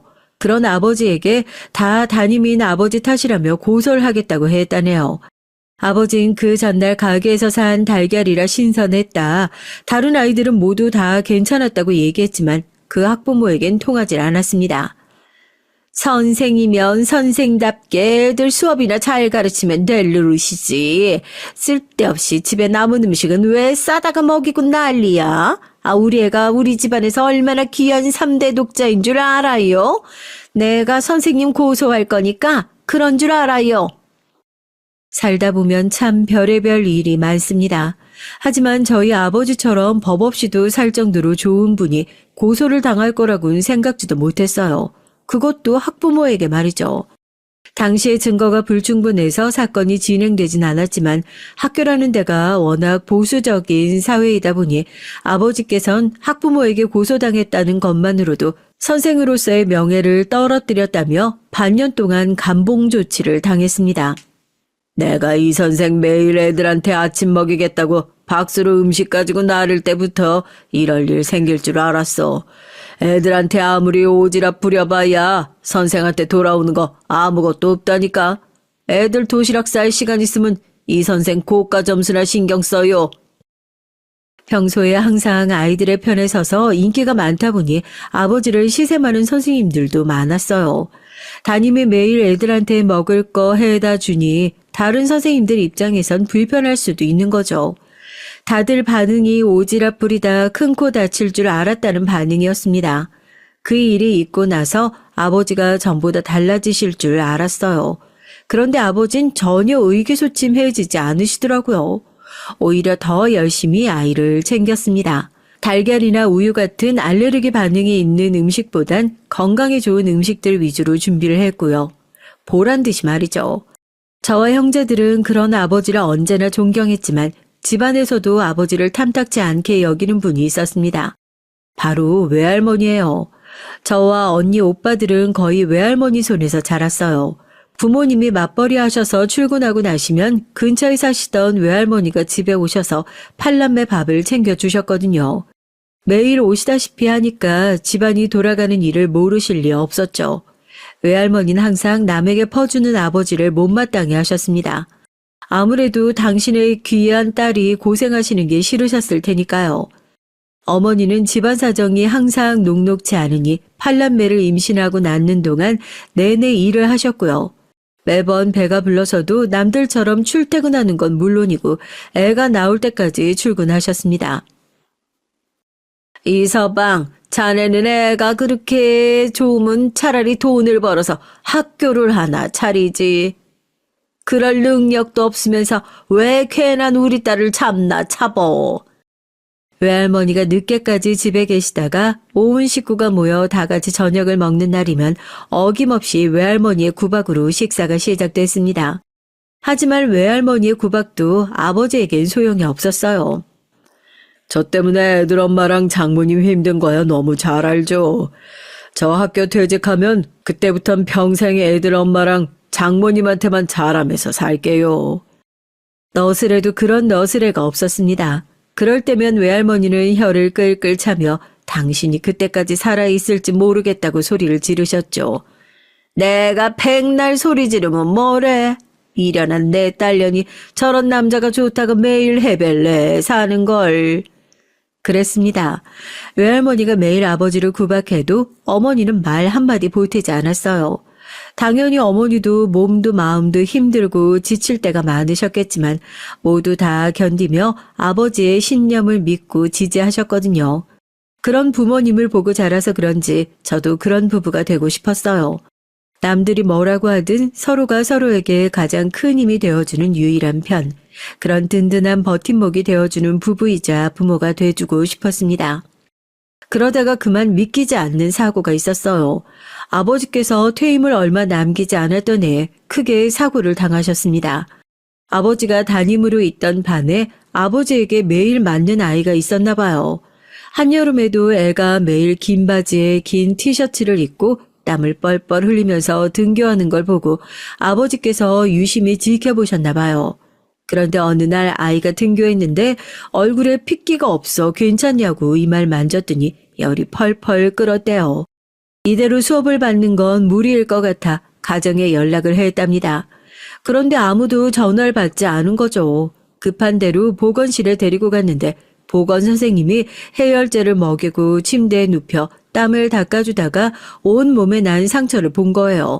시퍼런 멍과 상처가 한두 군데가 아니고 여러 군데였답니다. 아이에게 누가 그랬냐고 물었는데 애가 우물쭈물하다가 아버지가 그랬다고 말했나 봐요. 아버진 바로 경찰에 신고를 했습니다. 그리고 아이를 집에 데리고 오셨어요. 알고 보니 아이는 아버지하고 둘이만 살았나 보더라고요. 어른이라고는 아버지 한 사람만 의지하면서 살았을 텐데 그런 아버지에게 맞았으니 누구한테 말도 못하고 혼자 힘들었겠더라고요. 경찰이 혐의 사실을 조사하느라 시일이 걸려 아이는 아버지가 한 달 넘게 데리고 있었습니다.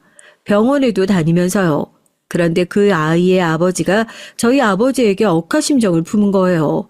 아버지께서 아침에 아이를 데리고 학교를 출근하는데 그 아이의 아버지란 사람이 차로 아버지를 밀어버린 겁니다. 정말 지금 생각해도 끔찍한 사고였어요. 아버지는 차가 달려오는데도 아이를 지키려고 하시다가 더 크게 다치셨고요. 곧바로 병원으로 옮겨서 수술을 받았는데도 아버지는 오른쪽 다리에 큰 상처를 입어 다리를 약간 절며 걷게 됐고요. 그때 사고로 가족 모두가 충격에 휩싸였습니다. 정년을 몇 년 남기지 않고 생긴 사고였으니까요. 내가 그렇게 답답하게 살다가는 언젠가는 일 한번 칠 줄 알았다. 알았어. 아이고, 평생 내 딸 개고생만 시키더니만 이제는 다리 빙신 뒷바라지까지 하고 살라는 거야. 할머니는 아빠가 왜 저렇게 됐는지 뻔히 다 알면서 어떻게 그런 소리를 해요? 아버지가 다리 다친 게 아버지 잘못이에요. 그 나쁜 인간 때문이지. 난 할머니가 뭐라고 하든 아버지 존경해요. 아이고, 내가 다 늙어서 지 키우느라 똥 빠지게 고생했구만. 저게 핏줄이라고 지 애비 편만 드네. 가장 속상한 건 아버지 본인이셨을 거예요. 하지만 아버지가 어떤 분인지 너무도 잘 아는 가족과 학교 동료들은 아버지를 안타까워했습니다. 그 일로 한 가지 다행이었던 건 아들을 때리던 그 거지 같은 인간은 구속이 됐다는 거예요. 그 아이는 어머니에게 돌아갔고요. 아버지가 하신 일이 헛되지 않았다는 증거였습니다. 아버지는 그런 분이셨어요. 체격은 작지만 마음만은 크고 단단한 분이셨죠. 그때부터 아버진 제 이상형이었어요. 전 아버지 같은 사람을 만나 결혼하고 싶었습니다. 제가 그런 말을 할 때마다 어머니는 별로 좋아하지 않으셨지만 제 생각은 확고했습니다. 영영 못 찾을 것만 같았던 제 이상형을 저는 30을 훌쩍 넘기고 나서야 만났어요. 그게 바로 제 예비 남편이었습니다. 남편은 제가 생각했던 배우자감으로 너무 좋은 사람이었어요. 제가 하는 일이 사실 사람들과 많이 싸워야 하는 일이에요. 전 변호사입니다. 그것도 기업 경제 관련해서 변호를 맡다 보니 사람들의 몰매를 맞을 일이 많았어요. 남자친구는 제가 다니는 로펌 직원으로 있습니다. 제 재판 준비를 도와주다가 눈이 맞아버렸거든요. 사실 전 제가 하는 일이 잘 맞지 않았어요. 그래서 고민이 많았는데 그럴 때마다 남자친구는 제게 힘이 되어주었습니다. 제가 아니면 절대 할 수 없는 일이라고 하면서요. 거기다가 항상 억울한 일로 로펌에 찾아오는 의뢰인들을 살뜰하게 챙기는 모습을 많이 봤고요. 비용 때문에 의뢰를 포기하는 피해자들에게 무료로 도움을 받을 수 있는 곳을 소개하기도 했고요. 로펌의 다른 사람들은 남자친구를 보고 사람이 좋기만 해서 큰일이라며 걱정하는 사람들도 있었지만 제 눈엔 정의롭고 따뜻한 마음을 가진 사람이라는 생각이 들었습니다. 더군다나 남자친구는 언제나 절 좋은 사람, 훌륭한 사람으로 여기며 추켜 세워줬어요. 그냥 하는 입 바른 소리가 아니라 어떤 상황에서도 제 편에 서주는 든든한 사람이었죠. 남자친구를 볼 때마다 저희 아버지가 떠올랐습니다. 전 이 사람이다 싶어 제가 먼저 고백을 하고 사귀게 됐어요. 사실 로펌은 비밀로 하고 사귀었죠. 아무래도 같은 직장이다 보니 여러모로 신경 쓰여서 말하진 않았고요. 그러던 어느 날이었습니다. 모르는 번호로 전화가 왔는데 당시 남자친구였던 남자친구의 아버지에게서 연락이 왔어요. 전 남자친구의 아버지라고 하시니 순간 당황했죠. 회사 근처에 왔으니까 잠깐 얼굴 좀 봤으면 좋겠다고 하시더라고요. 남자친구에겐 말하지 말고 나오라고 하셨습니다. 전 너무 긴장해서 어떻게 해야 하나 싶었죠. 하지만 시아버지께서 남자친구에겐 말하지 말고 나오라고 하셨으니 남자친구에겐 말할 수가 없었습니다. 전 망설이다가 애써 마음을 편하게 먹고 약속 장소로 나갔습니다. 아들의 여자친구라고 하니 궁금해서 오셨나 보다 좋게 생각하려고 했죠. 그런데 막상 만난 예비 시아버지는 제가 예상했던 느낌이 아니었습니다. 당시 남자친구는 언제나 밝고 긍정적인 사람이라 가정에선 사랑을 듬뿍 받고 자랐을 거라 여겼는데 시아버지는 굉장히 날카롭고 무섭더라고요. 더군다나 저를 불러내신 이유도 좀 불편했어요. 마치 제 호구조사를 하려고 부르신 것 같았죠. 우리 아들이 다니는 로펌 변호사라고? 사실 요즘 변호사가 뭐 대단한가? 로스쿨만 나오면 다 변호사인데. 우리 아들은 그 들어가기 어렵다는 연대 나와서 대학 4년 내내 장학금도 받았어. 그때까지만 해도 며느리가 될지도 모르는 애가 아들이 직원으로 있는 로펌 변호사라고 하니 좀 신경이 쓰이셨나 정도로만 생각했습니다. 옛날 어르신들이야 당연히 여자보다 남자가 조금 더 직책이 높고 돈도 더 많이 벌어야 한다고 생각하기도 하시니까요. 네, 지호 씨가 워낙 성실하고 능력자인 거 저도 잘 알죠. 근데 아버님, 전 로스쿨 출신이 아니에요.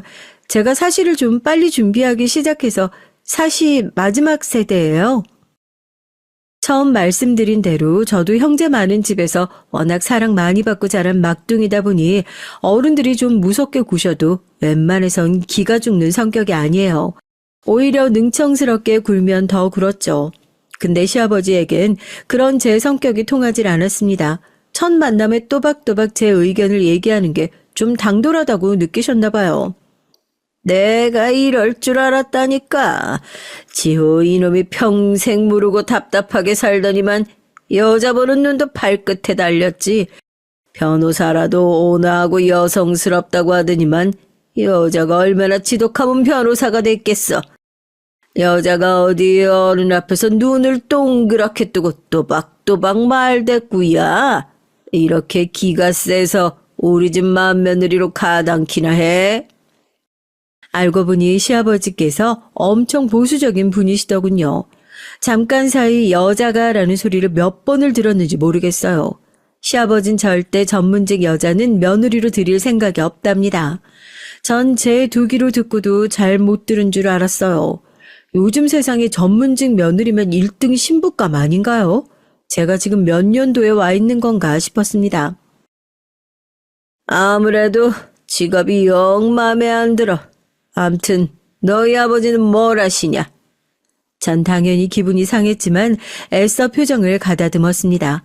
그리고 아버지께서는 초등학교 선생님으로 재직하시다가 퇴직하시고 지금은 소일거리로 학교에서 보안관 선생님을 하고 계신다고 말씀드렸죠.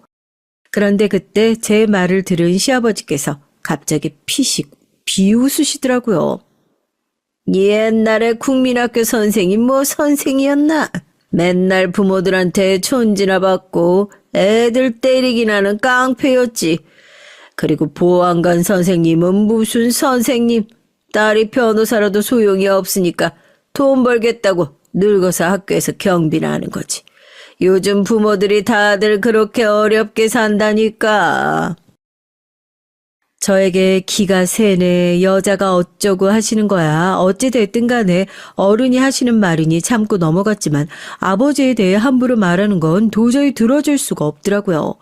많아봐야 저희 큰오빠 또래밖에 안 되어 보이는 분이 무식해도 너무 무식하시더라고요. 지호 씨가 아버님을 아예 안 닮았나 봐요. 지호 씨는 말 한마디를 해도 예쁘고 다정하게 하는데 아버님은 같은 말을 해도 굉장히 배려 없이 막무가내로 말씀하시네요. 더군다나 연세도 무지 젊으신 것 같은데 어쩜 그렇게 고루하세요? 제 말에 시아버진 노발대발 성을 내며 자리에서 벌떡 일어나 저에게 삿대질까지 하셨습니다. 뭐 이런 년이 있냐면서요. 전 욕까지 먹은 마당에 가만히 있을 수 없었죠. 그래서 한마디 더 했어요. 저도 아버님 같은 시아버진 싫거든요. 그 말은 참았어야 했는데 저도 모르게 말이 튀어나와 버렸습니다. 시아버진 금방이라도 눈알이 굴러 떨어질 것처럼 크게 축혀뜨고는 저더러 당장 당신의 아들과 헤어지라고 소리를 질렀죠. 다시는 저를 볼 일이 없다고요. 당시엔 저도 시아버지를 다시 보고 싶지 않았습니다. 볼 일이 없을 줄 알았고요. 하지만 사람 마음이라는 게 어디 그렇게 쉽게 변하나요? 시아버지 자리가 마음에 안 들어도 남자친구가 너무 좋은걸요. 전 그날 일에 대해서 남자친구에게 일절 말하지 않았습니다. 저도 아직 결혼하겠다고 마음을 먹은 건 아니었지만 어쨌든 예비 시아버지와 남자친구에게 말하지 않겠다고 약속했으니까요. 그런데 예비 시아버지는 입이 걸기만 한 게 아니라 입이 가볍기까지 하더라고요. 본인이 먼저 남자친구에게 얘기했더라고요. 절 만났다고요. 전 기대도 안 했습니다. 저와 그렇게 말씨름을 하고 헤어졌으니 저에 대해 좋게 말했을 리가 없으니까요. 예비 시아버지는 생각보다 훨씬 더 이상한 사람이었어요. 그제야 남자친구가 제게 말을 하는데 남자친구도 시아버지의 등살에 힘들게 살아왔더라고요. 시아버지가 아주 어릴 때부터 배를 타셨대요. 남들은 학교 다닐 때 그 힘들고 험한 일을 하신 거였죠. 몇십 년을 배만 타셨던 분이라 돈은 굉장히 많이 벌었대요. 집도 사고 땅도 사고 자기 힘으로 자수성가하신 거죠. 그렇게 되기까지 당신의 인생이 워낙 쉽지 않고 험난하게 살아와서인지 성격이 굉장히 괄괄하고 막무가내예요. 남자친구 말이 아버지 성격을 아무도 못 말린다네요. 시어머니도 가난한 집에서 태어나 할 수 없이 경제력만 보고 시집을 오긴 했지만 시아버지의 성격 때문에 매일 눈물로 지새우는 날이 많으셨답니다. 남자친구도 마찬가지고요. 남자친구는 툭 하면 소리를 지르고 화부터 내는 시아버지가 어릴 땐 무서워서 말 한마디도 못하고 하라는 대로만 했대요. 공부 잘해야 성공한다고 귀에 못 박히도록 얘기를 하셔서 학창시절 내내 정말 공부만 열심히 했답니다. 당신이 가난해서 배우지 못했다는 것에 대한 자격지심이 심해서 남자친구에게 거는 기대가 크셨던 거죠. 남편이 연세대에 입학했을 땐 동네에 현수막을 걸고 잔치를 했대요. 시아버진 남자친구가 교수가 되길 바라셨지만 남자친구는 전혀 그럴 생각이 없었던 거죠. 그때부터 시아버지와 사이가 틀어지기 시작했답니다. 시아버지께선 자신이 다 알아서 뒷바라지를 해줄 테니 공부만 하라고 했는데 남편은 졸업과 동시에 바로 취직을 한 거예요. 로펌에서 일하는 것도 대단한 건데 시아버지가 보시기엔 변호사들 뒤치다꺼리나 하는 거로 보이셨나 봐요. 그때부터 시아버지의 폭풍 간섭과 막말이 시작됐습니다. 사내 놈이 어디 할 일이 없어서 남들 밑에서 시중 드는 일이나 하고 잘한다. 나 같으면 부모가 이 정도로 뒤에서 밀어줬으면 교수 아니라 대통령도 하겠다. 제가 하는 일이 왜 남의 시중을 드는 일이에요? 저는 제가 하는 일이 적성에 딱 맞아요. 제가 그렇게 마음에 안 드시면 지금이라도 아버지가 직접 공부하셔서 대학도 가고 교수도 하세요. 전 절대 아버지 뜻대로 살아드릴 생각 없으니까. 그렇게 매일 싸우기만 하다가 남자친구가 독립을 해서 집을 나온 거예요. 시아버지 곁에 시어머니만 두고 나온 것이 내심 마음에 쓰였지만 남자친구도 본인이 살려면 그 방법밖에 없었답니다. 아버지와 있으면 잠깐도 숨을 제대로 쉬지 못할 정도로 답답해서요. 남자친구가 집을 나와 있는 돈을 다 긁어모아 반지하 월세를 구했는데 굳이 초대도 하지 않았는데 시아버지가 집에 찾아왔답니다. 이딴 거지 같은 집이 집이냐로 시작한 잔소리인 아비 없이는 사람 구실도 못하는 멍청한 놈이라는 막말까지 들어야 했답니다. 어쩌다가 이런 한심한 놈을 낳았는지 모르겠다고요. 남자친구가 제일 싫어하는 말이 지 엄마 닮아라는 말이라네요. 지 엄마 닮아 유약한 놈, 사는 놈이 하필이면 지 엄마를 닮아 아무 생각 없이 계집애처럼 실실 웃고만 다닐 줄 알지. 어이구 쓸모없는 놈. 그런 소리만 듣고 자랐어. 남자친구는 성인이 되어 집에서 나와서도 괴롭힘을 당해야만 했습니다. 어떨 땐 같은 핏줄이라는 게 끔찍하게 싫을 때도 있었대요. 차라리 아버지에게 두드려 맞기라도 했으면 신고라도 할 텐데 매일 말로 짓밟히고 상처를 주니 마음만 갈기갈기 찢어질 뿐 벗어날 방법이 없었답니다. 저를 만나고 돌아간 날도 저에겐 아무 말도 하지 말라고 하더니만 시아버지는 남자친구를 찾아가 또 막말을 퍼부으셨대요. 네가 그럼 그렇지. 네가 고른 년이 어디 제대로 된 년이겠냐? 꼴의 변호사라고 어른 앞에서 잘난 척은 하면서 말하는 꼬락서니가 아주 꼴도 보기 싫더라. 내가 눈에 흙이 들어가도 그런 되바라진 며느리는 못 보니까 당장 헤어지고 다른 여자 찾아. 남자친구도 30년 넘게 아버지란 사람을 겪으면서 수많은 만행을 참고 버텼지만 그땐 참을 수가 없었대요. 자기는 아들이라서 막말한다지만 남의 집 귀한 딸한테까지 함부로 구는 걸 보니 도저히 봐줄 수가 없었답니다. 그 순간은 남자친구도 아버지란 사람과 아예 연을 끊어야겠다 싶어 심한 말을 퍼부었대요. 정말 더는 못 참겠네요. 아버지가 뭘 안다고 남을 판단하고 멋대로 무시하세요? 아버지가 그럴 자격 있어요? 고작 국민학교도 간신히 졸업한 분이 세상 돌아가는 이치를 무슨 수로 안다고 자꾸 그렇게 무식한 티 내시면 저 결혼할 때 식장에도 못 오게 할 테니까 그런 줄 아세요. 뭐야? 이 자식이 여자 때문에 아비랑 인연이라도 끊겠다는 거야? 여자 때문이 아니라 제가 아버지한테 정 떨어지고 치가 떨려서 더는 보고 싶지 않아서 이러는 거예요. 아버지랑 저 인연 끊어도 전 전혀 상관없어요. 남자친구는 진심이었답니다. 아버지와 연을 끊을 수만 있다면 몸속 피까지 다 뽑아내고 싶은 심경이라고요. 시아버지는 괘씸하다면서 남자친구의 머리통을 갈기려고 달려들었지만 남자친구는 쉽게 피해버렸답니다. 얼마 전까지 그 험한 배를 탔다고는 해도 한창 때인 남자친구를 당해낼 수야 없었죠. 그날 이후 남자친구는 달라졌습니다. 더는 시아버지의 말대로 살지 않겠다고 새롭게 태어난 거죠. 지금까지 아버지가 무서워할 말도 못하고 바보처럼 참고만 있었던 게 후회가 됐답니다. 마음을 먹은 김에 남자친구는 제게 프로포즈를 했어요. 그리고 곧바로 직장인 대출을 받아 전셋집을 구했고요. 남자친구는 우리 집에 인사도 왔습니다. 부모님과 식사도 하고 언니 오빠들도 만나 이 귀여운 막내 사위 노릇을 톡톡히 하고 있었죠. 전 남자친구와 결혼에 대해 구체적인 미래를 얘기하면서 화목한 가정을 꿈꿨습니다. 하지만 내심 마음에 걸리는 게 있었어요. 엄연히 남자친구 부모님도 계신데 저는 아직 남자친구 부모님에게 결혼 허락을 받지 못한 거니 여러모로 신경이 쓰였습니다. 전 그런 마음을 남자친구에게 털어놓자 남자친구도 며칠 고민하더니 자신의 어머니만이라도 만나 가볍게 식사라도 하자고 하더라고요. 전 그렇게라도 먼저 인사드리는 게 도리인 것 같아서 남자친구의 어머니를 만났죠. 예비 시어머니는 전에 만났던 예비 시아버지와는 너무나도 달랐어요. 물론 부부라고 다 비슷한 건 아니지만 달라도 너무 달랐습니다. 시어머니는 너무 우아하고 고상했어요. 말씀도 조용조용 단아하게 하시고요. 이런 분이 어떻게 그렇게 버럭버럭 소리 지르는 분과 30년을 넘게 사셨을까 싶었습니다. 전 예비 시어머니를 만나고 나서야 불안했던 마음이 어느 정도 풀렸어요. 예비 시아버지를 만나고 나서 사실 이래저래 고민이 많았거든요. 그런데 시어머니는 너무 좋았습니다. 남자친구가 어머니를 쏙 빼닮은 거더라고요.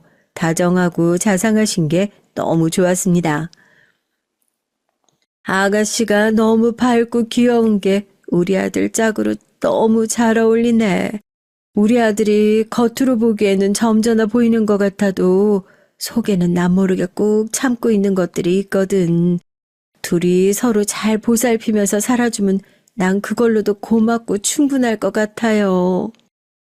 예비 시어머니는 저에게 남자친구를 잘 부탁한다고 하셨어요.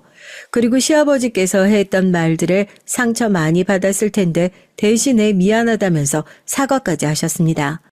앞으로 가족이 되면 시아버지 몫까지 대신해서 2배, 3배로 사랑을 주시겠다고 하시면서요. 그 얘기를 듣는데 저도 모르게 울컥했어요.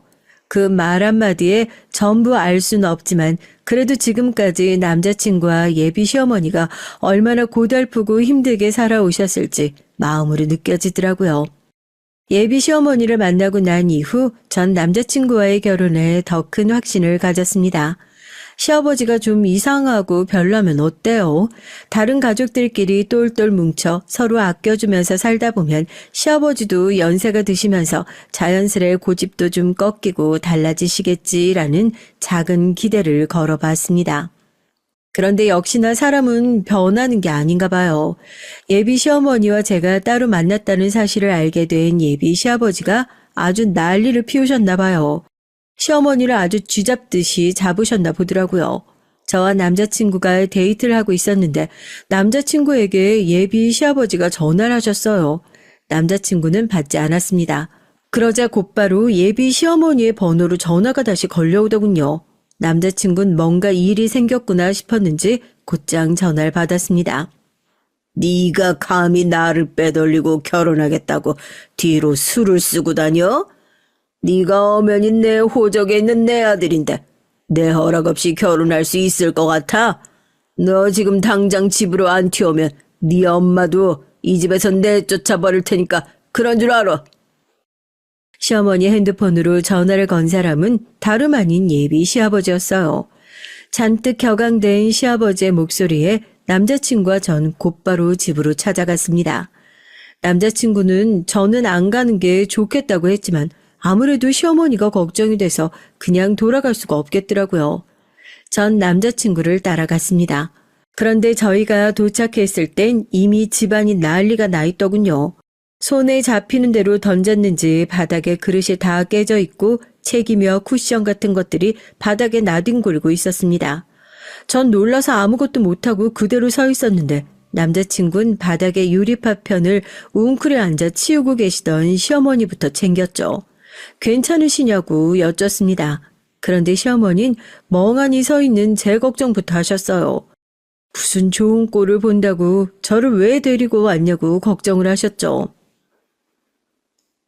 30년을 이러고 살았는데 나이 아무렇지도 않어. 저 인간 지 못된 성질 못 참고 저러는 거야. 뭐 하루 이틀 일도 아니고. 뭐야? 이 옆에 내가 팔자 죽게 평생 나한테 빌붙어서 먹고 자기만 애쓰면서 남편한테 고마운 줄 모르고 뭐? 애 결혼하는데 내가 간섭을 왜 하냐고? 내가 그따위로 구니까 자식이라는 게 아버지를 저렇게 개무시하는 거 아니야? 집안꼴을 엉망으로 만든 것도 모자라 예비 시아버지는 소리를 질렀습니다. 그때 남자친구가 한마디 하려는 듯 앞으로 나서자 시어머니가 남편을 막고 섰어요. 그러더니 갑자기 성큼성큼 시아버지에게 달려갔죠. 찰싹. 그리고 곧바로 믿기지 않는 일이 벌어졌습니다. 예비 시어머니께서 시아버지의 뺨을 내리치신 거예요. 저와 남자친구뿐만이 아니라 시아버지도 적잖이 놀라셨는지 눈이 휘둥그레지셨고요. 옌병하고 있네. 너만 성질 있는 줄 알아? 내가 지금까지 내 아들 아비 없이 키울 수가 없어서 참고 살았지. 이제 더는 아니야. 내가 당신이랑 이혼할 거야. 내일 당장 법원 가서 서류 뗄 테니까 그런 줄 알아. 원래 속에 화를 참고 사는 사람들이 한 번 터지면 무서운 거라더니만 예비 시어머니는 30년 넘게 참고 살아온 울분을 한 번에 내지르셨어요. 방에 들어가 짐을 싼 캐리어를 가지고 나오셨습니다. 예비 시아버진 네가 뭐가 있다고 나가냐고 비아냥거리셨지만 시어머니는 콧방귀도 끼지 않으셨죠. 당신이 우리 아들 괘씸하다고 작년에 내 이름으로 사준 오피스텔 그거 있잖아. 그 오피스텔 계약서랑 도장 내가 다 가지고 있어. 내가 이 나이에 어디 가서 혼자 못 먹고 살 줄 알아? 내가 식당에서 설거지를 하더라도 너랑은 죽어도 못 살아. 예비 시어머니는 정말 그대로 집을 나가셨어요.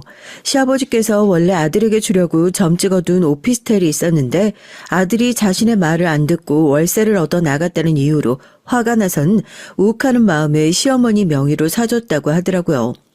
남자친구의 마음이 변할 수도 있으니 지금까지 공실로 둔 상태로요. 집을 나와 남자친구는 자신이 구한 전셋집으로 가자고 시어머니에게 얘기를 했지만 시어머니는 극구 사양하셨습니다. 혼자 지내고 싶으시대요. 지금까지 시아버지 옆에서 수발 들고 고생한 보상이 그 오피스텔 가지고는 턱도 없지만 어쨌든 안 보고 살면 속이라도 편할 것 같다고요. 저와 남자친구는 시어머니가 걱정됐지만 당분간 혼자 계시고 싶다고 해서 오피스텔에 모셔다 드리고 왔습니다. 단 며칠이라도 쉬게 해드리려고요.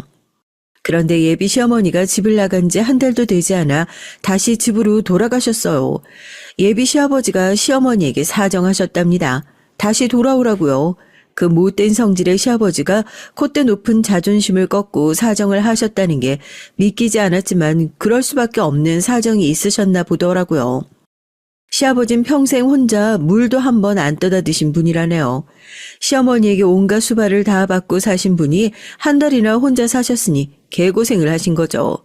결국은 백기를 들고 시어머니에게 사과하셨답니다. 시어머니는 시아버지가 싹싹 빌며 오실 줄 알았나 봐요. 시어머니는 이때다 싶으셨는지 조건을 거셨답니다. 저와 남자친구의 결혼에 군소리 말고 허락하라고요. 저와 남편은 결혼 허락을 받긴 했어요. 전 허락을 받기는 했지만 영 마음이 찜찜했습니다. 혼자 끙끙 걱정해봐야 뭐 하겠어요. 시간은 속절없이 빠르게 흐르는걸요. 어느새 상견례의 날이 밝았습니다. 전 긴장이 돼서 자꾸만 입이 바짝바짝 마르는데 남자친구는 생각보다 태연하더라고요. 전 남자친구에게 긴장되지 않냐고 물었습니다. 남자친구는 하나도 긴장이 안 된다네요. 오늘만 지나면 자기랑 나랑 공식적인 예비부부인데 뭐가 걱정돼. 난 너무 좋기만 한데? 자기 아버님께서 날 미워하시잖아. 우리 부모님 앞에서 나 밉다고 결혼 못 시킨다고 하시면 어쩌지? 나한테만 말하는 거면 몰라도 우리 부모님 앞에서 그러시면 나 진짜 너무 속상할 것 같아. 전 예비 시아버지를 만나기도 전부터 심장이 쿵쾅거렸어요. 남자친구의 아버지가 저도 시아버지로서 마음에 들진 않았지만 그렇다고 남자친구와 헤어질 수는 없었으니 만나기 전에 긴장되는 건 어쩔 수가 없었죠. 내가 자기 그런 일 겪게 할 것 같아? 다 내가 알아서 할 테니까 걱정하지 마. 나만 믿어. 상견례 날 남자친구의 모습은 어쩐지 평소랑은 달랐어요. 뭔가 확신에 찬 사람 같았죠. 전 상견례에 오기 전에 남자친구가 예비 시아버지와 단판을 짓기라도 한 건가 싶어 내심 안심이 되기도 했습니다. 그런데 곧바로 시작된 상견례장은 제 우려대로 엉망으로 흘러갔어요. 역시나 사람은 변하는 게 아니에요. 시아버지는 사리분별을 아예 못하시는 분이었습니다. 부모님과 저희 형제들이 상견례 장소에 도착했다고 해서 저와 남자친구가 식당 안으로 모셨어요. 워낙 대식구다 보니까 대표로 큰오빠와 큰언니만 상견례에 참석했고요. 전 먼저 시부모님께 언니 오빠라고 소개를 했습니다. 그런데 개념이라고는 없는 시아버지가 대뜸 한 소리 하더라고요. 아이고, 나는 오빠 언니가 아니라 사돈이 들어오는 줄 알았네. 얼추 보면 내 또래로 보이겠는데? 굳이 안 해도 될 말을 하는 시아버지의 허리를 남자친구가 쿡 찔렀습니다. 그런데 거기서 끝이 아니었어요. 시아버지의 만행은 이제 시작이었습니다. 아버지께서 지팡이를 짚으시고 어머니와 함께 식당에 들어오셨어요. 그런데 시아버지께서 갑자기 자리에서 벌떡 일어나더니만 버럭 소리를 질렀습니다. 아버지를 향해 손가락질을 하면서요. 어이씨고 유지호 이 정신 나간 놈 같으니라고 경비원도 모자라서 나한테 다리까지 빙신인 사돈을 보라는 거야? 시아버지는 남자친구의 머리통을 한 대 쥐어박더니만 대놓고 아버지를 모욕하셨습니다. 그러자 옆에 계시던 시어머님의 얼굴이 붉게 타오르더군요. 당신 사돈 될 분 앞에서 지금 뭐 하는 거예요? 부끄럽지도 않아요? 사돈은 무슨 당신이 이렇게 무르게 구니까 아들놈이 그 좋은 대학 나와서 남의 밑에서 시중이나 드는 일을 하는 거 아니야. 더 볼 거 없어. 난 저런 거지 같은 집안이랑은 절대 사돈 못 맺으니까 결혼 엎어. 순간 전 너무 화가 나서 눈이 횟가닥 도는 줄 알았습니다. 무식해도 어떻게 저런 무식한 인간이 있을 수 있을까요? 저희 아버지가 연세가 8순이세요. 그 연세에 다리를 절면서도 학교에 경비일 하고 계십니다. 자식들이야 매일 아버지 말리죠. 제발 몸 생각해서 그만 일하시라고요. 하지만 아버지는 죽을 때까지 아이들이 있는 학교에 남는 게 꿈이랍니다. 평생의 낙이라고요. 제가 무슨 자격으로 아버지의 꿈을 막을 수가 있겠어요. 그런데 그런 분에게 큰아들 정도 나이밖에 안 되는 사람이 감히 그딴 소리를 하니 들어줄 수가 없었죠. 전 남자친구와 헤어지는 한이 있어도 시아버지를 가만히 두지 않을 생각이었습니다. 그때였어요. 남자친구가 시아버지의 앞을 가로막고 섰습니다. 아버지 앞에서 언제나 겁에 질린 어린아이 같은 모습을 하던 남자친구가 무슨 일인가 싶었죠. 그런데 남자친구가 뜬금없는 소리를 했어요. 갑자기 시아버지에게 당장 사과를 하라고 소리를 질렀습니다. 제가 마지막으로 드리는 기회예요. 후회하지 마시고 지금 바로 아버님께 사과하세요. 이놈의 새끼가 어디 감히 아버지한테 사과하란 말아야. 내가 뭘 잘못했다고 저 다리 저는 노인네한테 사과하라는 거야. 너 정신 나갔어? 남자친구와 시어머니의 말에도 시아버지는 아랑곳하지 않고 소리를 버럭 질러댔습니다. 그때였어요. 남자친구는 더는 기다려줄 수 없다는 듯 크게 한숨을 내쉬었습니다. 아버지, 저 충분히 기다려드렸어요. 후회하지 마세요. 제 장인어른 되실 이분이 아버지가 그토록 입이 마르게 오랫동안 얘기하셨던 바로 그 은사님이에요. 남자친구의 말에 자리에 있던 가족들 모두가 놀랐어요. 저조차도 모르고 있던 얘기니까요. 무슨 개 같은 소리를 하고 있어? 저 노인네가 누구라고? 아버님 조남이 바로 이 성자 제자예요. 그래도 모르시겠어요? 순간 시아버지가 입을 쩍 벌리시더니 악소리를 질렀습니다. 그제야 아버지를 알아보셨나 보더라고요. 전 이게 다 무슨 일인가 싶어 어리둥절했습니다. 그런데 남자친구는 진작 이 사실을 알고 저에게 그렇게 태연하게 굴었던 거예요. 저희 아버지가 시아버지의 은사님이시니 시아버지께서 저를 반대하실 수 없다고 생각했던 겁니다. 남자친구는 시아버지가 저희 아버지를 보자마자 그런 식으로 나올 줄은 꿈에도 몰랐대요. 그럴 줄 알았으면 시아버지에게 미리 말씀드릴 걸 그랬다고 후회를 하더라고요. 전 아버지가 시아버지의 은사님이란 사실을 남자친구가 어떻게 알았는지가 더 궁금했어요. 아버지와 시아버지도 서로 알아보지 못한 걸 남자친구는 알고 있었다는 게 신기해서요. 알고 보니 남자친구가 아주 어릴 때부터 시아버지께서 국민학교 시절 은사님이었던 우리 아버지 얘기를 하셨답니다. 이성재 선생님이었는데 당시에 이제 막 선생님이 된 새내기 총각 선생님이었어. 그 선생님이 아니었으면 난 아마 굶어 죽었을지도 몰라. 시아버지는 어린 시절 고아나 다름없이 큰 분이었어요. 부모님이 일찍 돌아가시고 큰아버지 댁에서 얹혀 살았는데 어린 나이에 눈칫밥을 먹었대요. 거기다가 어린애한테 집안일까지 다 시켜서 잠도 제대로 자지 못했답니다. 그러다가 언제부턴간 큰어머님이 큰아버지가 안 계시면 밥도 안 주셨대요. 큰어머니가 본인 밥과 사촌들 밥만 차려두고 시아버지는 아예 부르지도 않았대요.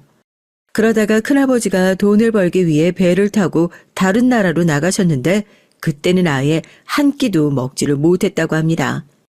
그 시기에 우리 아버지를 만난 거죠. 담임과 학생으로요. 아버지는 항상 먹을 걸 학교에 싸가셔서 아이들과 나눠 드시던 분이었잖아요. 당시에 시아버지가 너무 말라 아버지가 매일 걱정을 하셨답니다. 그리고 당시엔 가정 방문이라는 게 있어서 담임 선생님들이 학생네 집에 방문하기도 했는데 그때 시아버지의 집에 가보고 아버지는 바로 시아버지의 상황을 알게 되셨나 봐요. 그날 이후 큰아버지가 집에 돌아오셨을 때 바로 면담 신청을 하기도 하고 밥을 못 먹고 오는 날이면 도시락을 2개씩 챙겨주셨대요. 그러다가 국민학교를 졸업하자마자 큰아버지를 따라 배를 타는 바람에 아버지를 찾아오지 못해 내내 죄송스러운 마음을 가지고 계셨답니다. 나중에 돈 벌면 무슨 일이 있어도 이성재 선생님에겐 꼭 감사의 뜻을 전해야지 했는데 도무지 어디 계시는지 찾을 수가 없다. 지호, 네가 선생님 좀 수소문 좀 해봐.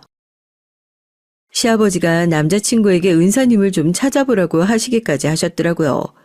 그래서 남자친구가 아버지가 근무했던 학교들을 차례대로 다 돌아다니며 수소문했답니다. 하지만 요즘같이 개인정보가 중요한 시대에 이름과 사진 한 장으로 사람을 찾는다는 게 쉬운 일이 아니었죠. 그러다가 저와 얘기를 나누다 우연히 알게 된 거예요. 제가 아버지를 워낙 존경하고 좋아하다 보니 아버지에 대한 얘기를 많이 했었거든요. 그러다 보니 얼마 전 제가 자연스레 아버지의 이름을 말했는데 남자친구가 꼬치꼬치 어느 학교에 근무하셨는지 물어보기도 하더라고요. 남자친구는 아버지가 시아버지의 은사님이라는 사실을 알고 나서 상견례 날 양 가족이 만나면서 서프라이즈 선물로 2분께 알려드리려고 했던 거라고요. 하지만 계획대로 되지 않은 거죠. 그 전에 시아버지가 다 망쳐버렸으니까요. 시아버지는 자신의 과오를 인정하지 않고 외면하시다가 이내 아버지 앞에 주저앉아 눈물을 쏟았습니다. 선생님, 정말 이성재 선생님 맞아요? 제가 어떻게 선생님을 못 알아볼 수가 있을까요? 저는 바보 천치예요. 선생님, 제가 정신이 어떻게 됐나 봐요. 정말 너무 죄송합니다, 선생님. 시아버지는 말을 더듬으며 두서없이 마구 떠들었어요. 자신이 왜 그랬는지 모르겠다면서 볼을 손바닥으로 짝짝 때리다가 울면서 죄송하다고 사과하기를 반복했습니다. 전 그런 소리도 듣고 싶지 않아서 아버지에게 그만 돌아가자고 했어요. 저도 결혼 같은 거 안 해도 될 만큼 화가 났었거든요. 그런데 그때 아버지께서 시아버지에게 다가가셨습니다. 이제야 기억이 나네. 너 굴다리 아래 2층 벽돌집 살던 준식이구나. 아마 큰아버지랑 같이 살았었지? 아버지는 화도 안 나는지 시아버지 이름까지 기억해 내시면서 아는 체를 하시더라고요. 전 더 화가 났습니다. 이런 순간까지 사람이 좋아야 하나 해서요. 선생님 맞아요. 저 준식이에요. 선생님이 아니었으면 저 굶어 죽었을 텐데. 제가 어쩌다 선생님 이런 무례를 저질렀는지 그랬는지 모르겠습니다. 제가 13살 때 배를 탔어요. 비가 오든 태풍이 불든 24시간 울렁거리는 바다 위에서 물고기만 잡다 보니까 제가 이렇게 무식한 인간이 돼버렸나 봐요. 선생님을 몰라 뵈서 죄송합니다. 이제는 아예 바닥에 엎드리기까지 하시더라고요. 그래 맞다. 그때 네가 큰아버지 따라 배 탔다고 해서 내가 얼마나 걱정한 줄 몰라. 어린 나이에 고생 많았네. 아버지는 성치도 않은 다리를 간신히 구부리며 시아버지의 손까지 잡아주셨습니다. 그러자 시아버지는 눈물을 펑펑 흘리며 자신의 잘못을 이해해달라고 하시더니만 절 며느리로 주셔서 감사하다고 했어요. 앞으로 저에게 시아버지로서 잘하겠다고 하시면서요. 그 말에 제가 기가 차서 나서려는데 아버지께서 시아버지의 손을 내려놓으시더군요. 그러고는 하시는 말씀에 눈물이 울컥하고 말았어요. 준식이 너랑 내가 이렇게 다시 만난 거야. 나도 감사하고 기쁘지만 있었던 일이 사라지는 것은 아니니 네가 하는 소리를 듣고도 단단한 성미의 내 딸이 결혼하겠다고 할지 모르겠다. 상견례는 이쯤에서 마무리하고 결혼을 이어갈지는 두 사람이 조금 더 상의를 해보기로 하자. 역시나 제가 사랑하는 아버지셨습니다. 아버진 절 너무 잘 아셨어요. 제가 어떤 고민을 하고 있을지 그 정신없는 순간에도 이미 예상하고 계셨던 겁니다. 아버지의 말대로 전 결혼이 망설여졌어요. 시아버지 때문에요. 남자친구와의 화목한 미래에 시아버지가 분명히 걸림돌이 될 거라는 게 너무도 확실했거든요. 시아버진 당신이 앞으로 회개하는 마음으로 며느리를 떠받들어 모시겠다고도 하셨지만 아버지와 저의 생각은 같았습니다. 시간이 필요했어요.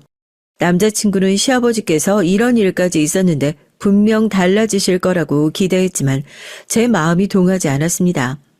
그 이후 어떻게 됐냐고요? 사실 상견례 이후 벌써 몇 달이 지났지만 아직 제 마음을 정하지 못한 채로 지내고 있습니다. 그렇다고 남자친구와의 관계를 정리한 건 아니에요. 남자친구를 사랑하는 마음은 아직 변함이 없습니다.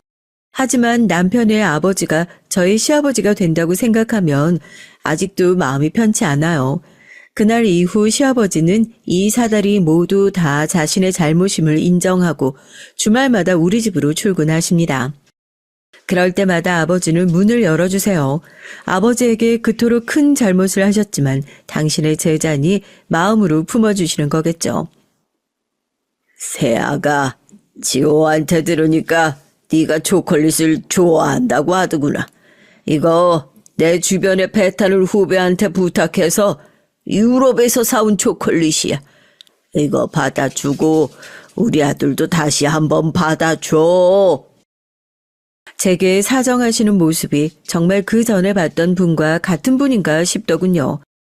너무 달라져서요. 전 아직도 혼란스러워요. 제가 본 모습 중에 어떤 모습이 시아버지의 진짜 모습인가 싶어서요. 처음 말씀드린 대로 많은 유부 선생님들은 어떠세요? 시아버지가 어떤 사람이든 제가 사랑하는 사람이라면 상관없이 결혼할 수 있으시겠어요? 전 아무리 생각해도 모르겠습니다. 아버진 저의 선택을 존중한다고 하셨지만 전 아직도 자려고 누우면 시아버지가 저희 아버지에게 소리를 지르며 무례하게 굴던 모습이 떠올라요. 이대로 남자친구와 결혼한다면 시아버지를 볼 때마다 그날이 떠오르며 제 마음이 편하지 않을 것 같습니다. 여러분이 좀 도와주세요. 전 어쩌면 좋을까요? 여러분들의 의견 댓글로 달아주시면 하나하나 읽고 참고하도록 하겠습니다. 지금까지 저의 고민을 끝까지 들어주셔서 감사합니다. 여러분의 가정엔 항상 행복한 일만 가득하시길 바랄게요.